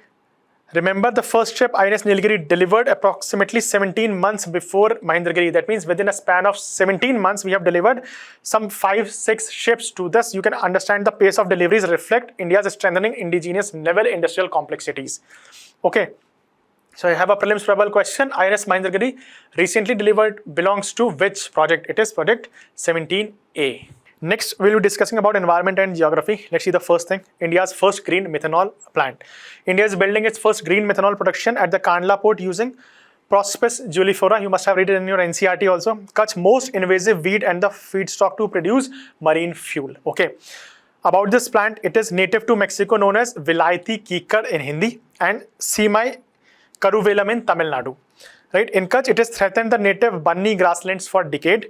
It was inaugurated by the British to make Delhi green. Later on, it was taken by the British government also to fight the growing salt desert in the Kutch area. Now it has turned out to be an invasive plant. However, it has a good feedstock for green methanol as it's energy dense and a hardwood. So finally, we have gained some functional aspect of this plant. About methanol, it's a colorless, volatile and flammable liquid typically produced using natural gas. Okay. Now, see, use of methanol, chemical feedstock to make plastic, resins, paints, alternative fuel blended with petrol, used in shipping as an alternative to bunker oil, very important, antifreeze and solvent. Okay. Now, what is green methanol? It is a conventional oil is produced from fossil fuel, right? But green methanol is produced using biomass from agriculture residue or captured CO2 and green hydrogen, right? That means the methanol that is produced by the clean energy is known as green methanol. That's it. Right, about green methanol plant, if I tell you, it is at Deen Dayal Port Authority in Kandla. Production 5 tons of methanol a day. Right, this will promote shipping industry. It has been mandated by the International Maritime Organization to go for a green methanol, and India, because if we have a production capacity of 5 tons of methanol a day, we will be able to contribute to the part of that global demand also. Right, significance: it supports net zero goals, energy security, ideal for marine fuel, industrial feedstock, economic opportunity, leverages renewable potential and also the carbon capture utilization. But it has some challenges. Challenges, for example, very high production cost.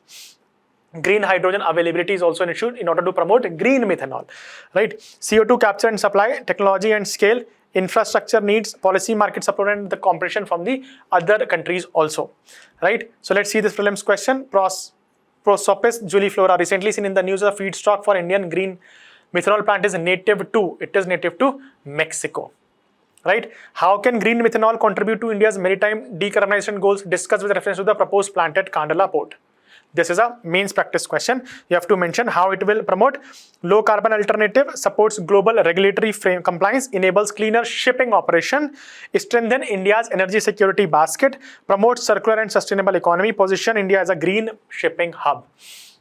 Okay, the proposed plant at Kandla, so we know this is the first green hand and it will promote some 5 tons of methanol per day to promote the clean shipping oil.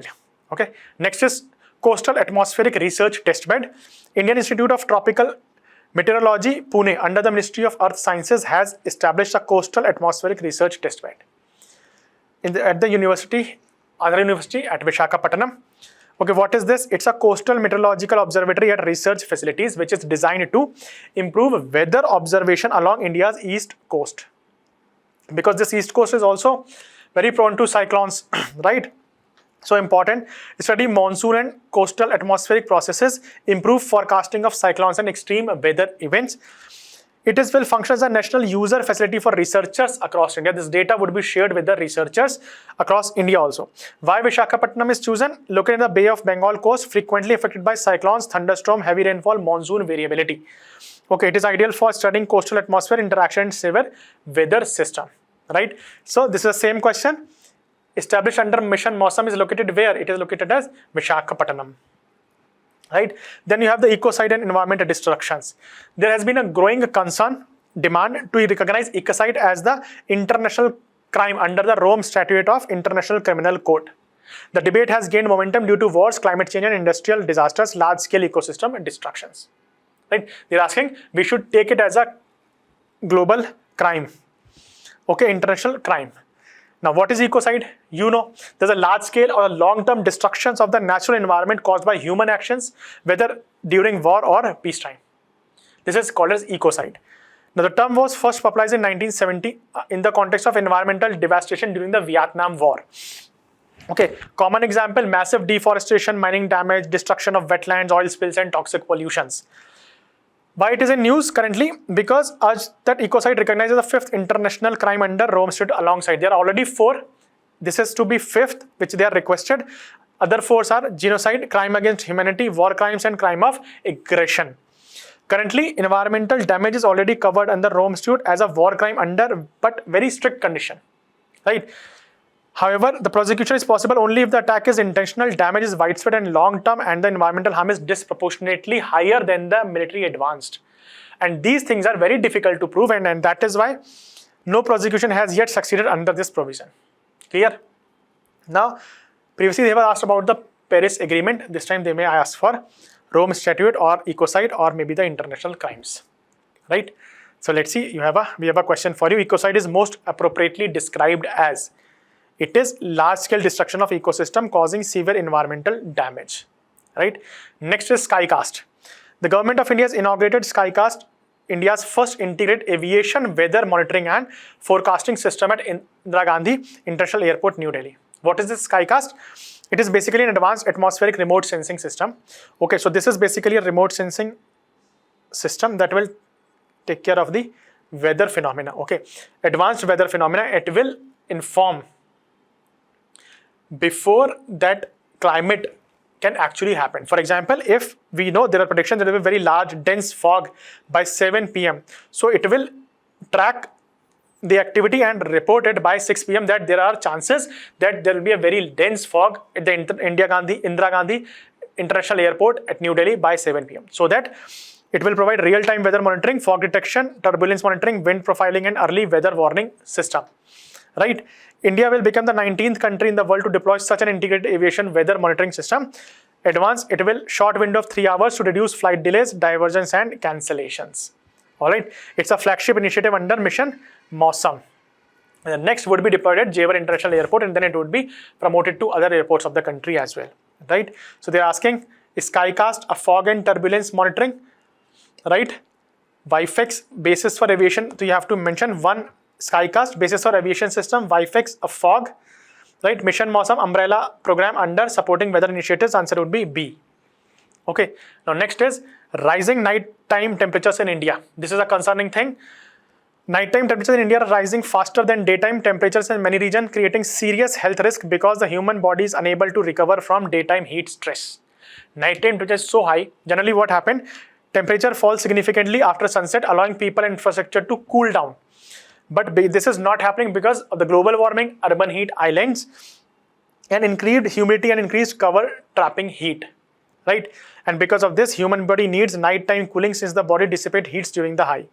And if this is not happening, 50% of the Indian districts faces high to very high risk of the heat risk. Okay, and this 76% of the Indian population could be a victim of this, right? So it may heart and lungs have to work very hard, sleep quality deteriorates. This may lead to another problems, right? So let's see, there was a mitigation impeding of global warming was asked by UPSC. Here we have a prelims practice question for you. Why are rising nighttime temperature considered particularly dangerous? Because they prevent adequate recovery from daytime heat stress in the human body, right? Now next is block level monsoon forecasting system unveiled by the IMD. The idea is that now, initially it was till now it is on the district level. Now IMD will make centers which will give a block level forecasting of monsoon for better information dissipation among the people. Right, the forecasting has been jointly developed by IMD and IITM Pune and National Center of Medium Range Weather Forecasting. Right, the system currently operates across 3,196 blocks in 15 states and 1 union territory, particularly where agriculture is dependent on a rain-fed. Okay, so that it can give the information some around 4 weeks ahead. Right, gradually it will be spreading to other blocks also, but currently it is in the 15 states which are dependent on the rain-fed agriculture at a block level. Okay, so this is there. Let's see, the AI-driven block level monsoon forecasting system is jointly developed by IMD, IITM Pune, NCMRWF, but not ISRO. Answer would be 1, 2, and 3 only. Right. Now next is India's evolving legal metrology ecosystem. Please understand, this is metrology, that was meteorology. Meteorology is the science of climate, right? This is a science of measurement, right? So this is what government has come up with. It has said that meteorology is a science of measurement and it establishes standard units for weight, length, volume, temperature, time, etc. For example, if a shopkeeper has given you a bag of 1 kg, okay, it has some 10 potatoes, how will you believe that, okay, this is 1 kg? Because government of India has uniformized this throughout the country, right? So for that we have EMAP portal, digital platform for legal meteorological service. For example, if developed by Department of Consumer Affairs, provides online registration for manufacturer, dealers, importers and repairs. If somebody is promoting weighing scales, okay, so now the person can get it registered through the EMAP portal only, right? One Nation, One Time initiative. This aims to establish highly precise Indian standard time synchronization. Now you may say India already have One Nation, One Time, but it is in sync of the digital tools basically. For example, what if one server is showing it's 00, one is saying it's 0015 or 0003. Okay, so if the different servers are showing different times, for example, you are making a digital transaction using Google Pay, so this difference in time will create a huge problem. Okay, so for that, Government of India has came up with the One Nation, One Time for the digital transactions also. Okay, OIML, International Organization of Legal Metrology, certificate recognition. That means now India will be giving certificates which are recognized globally. So that, for example, if somebody is making weighing scale in India, that person want to export, so that person, this device would be tested again globally, which will increase the cost and also delay. Right, now these certificates that was given by the India would be recognized globally. Right, so India's ancient measurement systems, we have Indus Valley civilization development standardized measurement systems, modern empires use organized systems, and also traditional units like Rati, Masha, Tola, Seer, Maund were there. You might have read these terms into your ancient and medieval Indian history. Right, so EMAP portal, digital legal meteorological services, One Nation, One Time, national time synchronization, OIML recognition, export certification for measuring instruments. Answer would be all 3 are correctly matched. Sperm whale clicks, very interesting discovery. Recent study on sperm whales suggests that their clicking sounds contains complex structures that resemble some features of human language. Okay, previously it was accepted that humans exclusively have this property, that they are going for a complex structures, right? But now the sperm whales studies have shown even they may have some sequence which are known as codas. Okay, they talk in some sequence using the clicks known as codas. Scientists study some around 8,000 codas sperm whales and they find that there is variation in rhythm, tempo, duration and combination patterns. With this, they make different ways similar to how humans combine sound of words to create meaning. Okay, Human language is considered unique because it combines a limited set of sound into enormous number of meaningful expressions. Now this is no more exclusive. Okay, this suggests a combinatorial communication, a features previously taught exclusively largely to the human languages only. Okay. Now about the sperm whale, these are the largest toothed predators on earth, can dive to depths up to some 2000 meters, preferred habitat deeper 1000 meters canyons, found in Arabian Sea, Bay of Bengal, Lakshadweep, Andaman, Nicobar. So they are there. Okay, vulnerable, Appendix 1, Wildlife Protection Act 1972, Schedule 1. The term codas, recently seen in the news, refers to communication sequences used by the sperm whales. Right? IITM Pune's WISE 2026 and Incubation Center for Climate Startups. Okay, so they are there to give support to the climate startups which are working to weather forecasting, climate services, disaster management and agriculture advisories. Okay, it is a major component of mission MOSAM launched by the Ministry of Earth Sciences with objectives such as developing a weather ready and climate smart nation, improving forecasting accuracy and promoting climate resilience. Okay, now we have WISE 2026 and the newly inaugurated climate startup was associated with mission MOSAM. Okay, now next is outer core change observed in direction of the flow. What happened recently? Scientists have found that some around 2010, okay, outer core, which is liquid, it was used to be moving to the westward side. However, in the Central Pacific, right, the Central Pacific, it has started moving to the eastward. That is not the complete outer core, only some portion, some 95% is still moving to the western side, some section, the Central Pacific, it moves to the eastward side. This is what they have found in a study. Liquid and beneath the equatorial Pacific Ocean change direction from a slow westward movement to a faster eastward surge. Okay. Now why it has happened? They are assuming, okay, there might be a change in the solid inner core which led to this 5% movement of the eastward. This is there. Okay. Now further studies would reveal much details. These findings could explain sudden jerks in magnetic fields reading suggest that deep earth liquids can change direction much faster than traditional theories predict. Okay. So that is there. This was asked by UPSC. Now prelims, researcher recently observed a reversal in the movement of iron beneath the equatorial Pacific region. This phenomenon is associated with Earth's outer core because we know our outer core is a liquid in nature, right? Then we have the controlled earthquakes. Okay, recently scientists at Betterdo lab beneath the Swiss Alps successfully triggered a around 8,000 tiny controlled earthquake as part of the experiment called FEAR-2, that is fault activation and earthquake rupture. How was this experiment conducted? What they did, they located at some 1.5 beneath the Swiss Alps inside a tunnel system into a southern Switzerland, right? There they injected some 700 cubic meter of waters into that. Okay, the water will reduce the friction, okay, along the fault, causing it to slip and regenerate micro earthquakes. Okay, thousands of sensors were installed to monitor fault movements in real time. This is important to understand geothermal energy project, deep mining tunneling, wastewater injection and hydraulic fracturing. Okay, this research may improve earthquake forecasting and help prevent large human-induced earthquake. Okay, so FEAR-2 experiment is related to the understanding induced seismicity introduced by the human activities, right? How can controlled earthquake experiments improve understanding of induced seismicity in disaster risk reduction?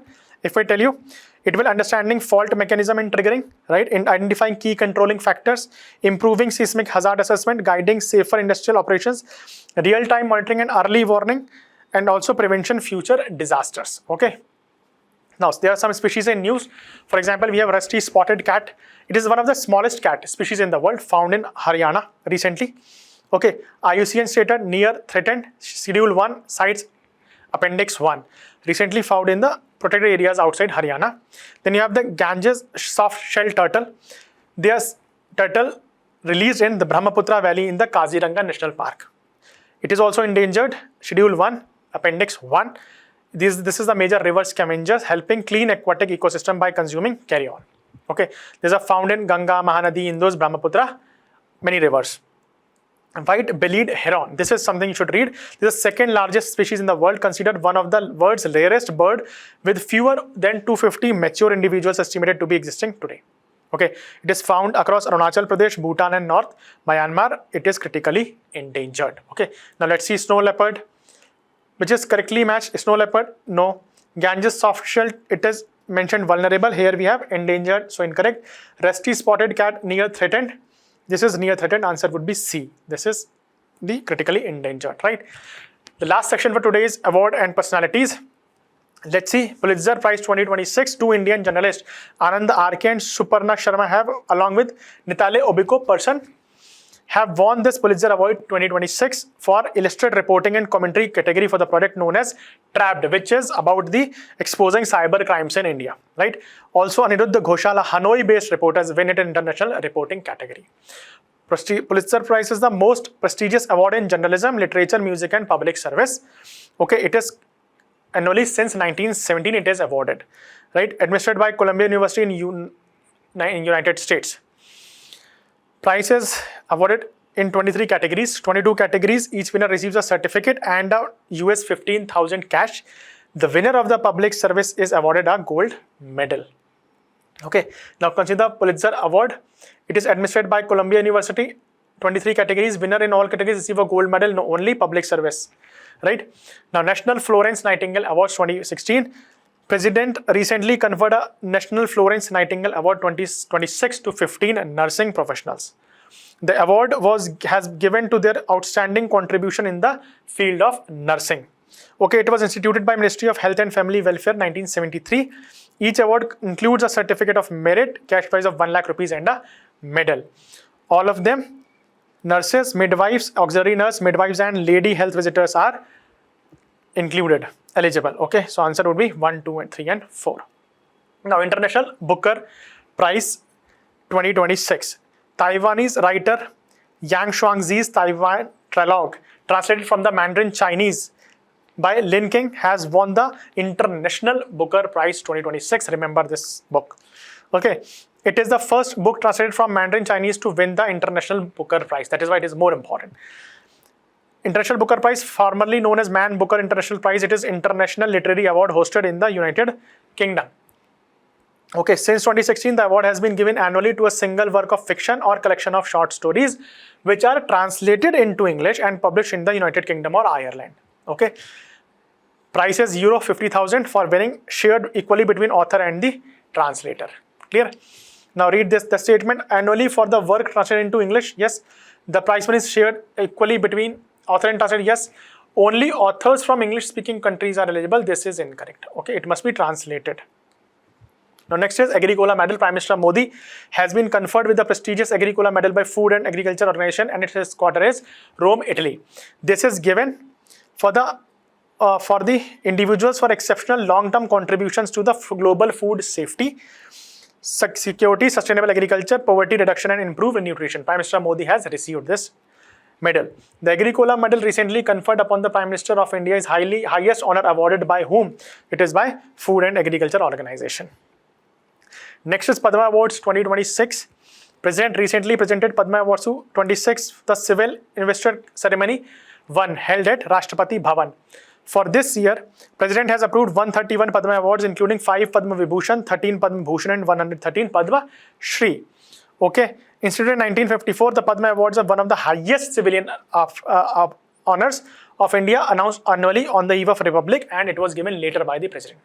Okay, the Padma Vibhushan is the second highest after the Bharat Ratna Award. The recommendations are made by the Padma Award Committee, which is constituted by the Prime Minister every year. The nomination is open for public. Even you can nominate yourself also. Okay, but all government servants, including those who are working in the PSUs, except for doctors and scientists, are not eligible for this Padma Award. This can be given to foreigners also, NRIs also, person of Indian origin also, and overseas citizens of India also. Right? The awards does not amount to a title and cannot be used as a suffix or prefix to awardee's name. Right? So prelims, Padma Award, they were instituted in 1954. The Padma Vibhushan is India's highest civilian award. This is incorrect. It is Bharat Ratna. Okay, foreign citizens can also be conferred. Yes, self-nominations are permitted. Answer would be 1, 3, and 4. Now, Indian Association of Cultivation of Sciences. Indian Association of Cultivation of Sciences commemorated 150 years of its establishment. Important for the prelims examination. It is located in Kolkata. Founded by Dr. Mahendra Lal Sirkar in 1876. Objective of promoting modern scientific research and scientific education among Indians during the colonial period. Okay, many eminent personalities like Ishwar Chandra Vidyasagar, Keshav Chandra Sen were associated with its early development.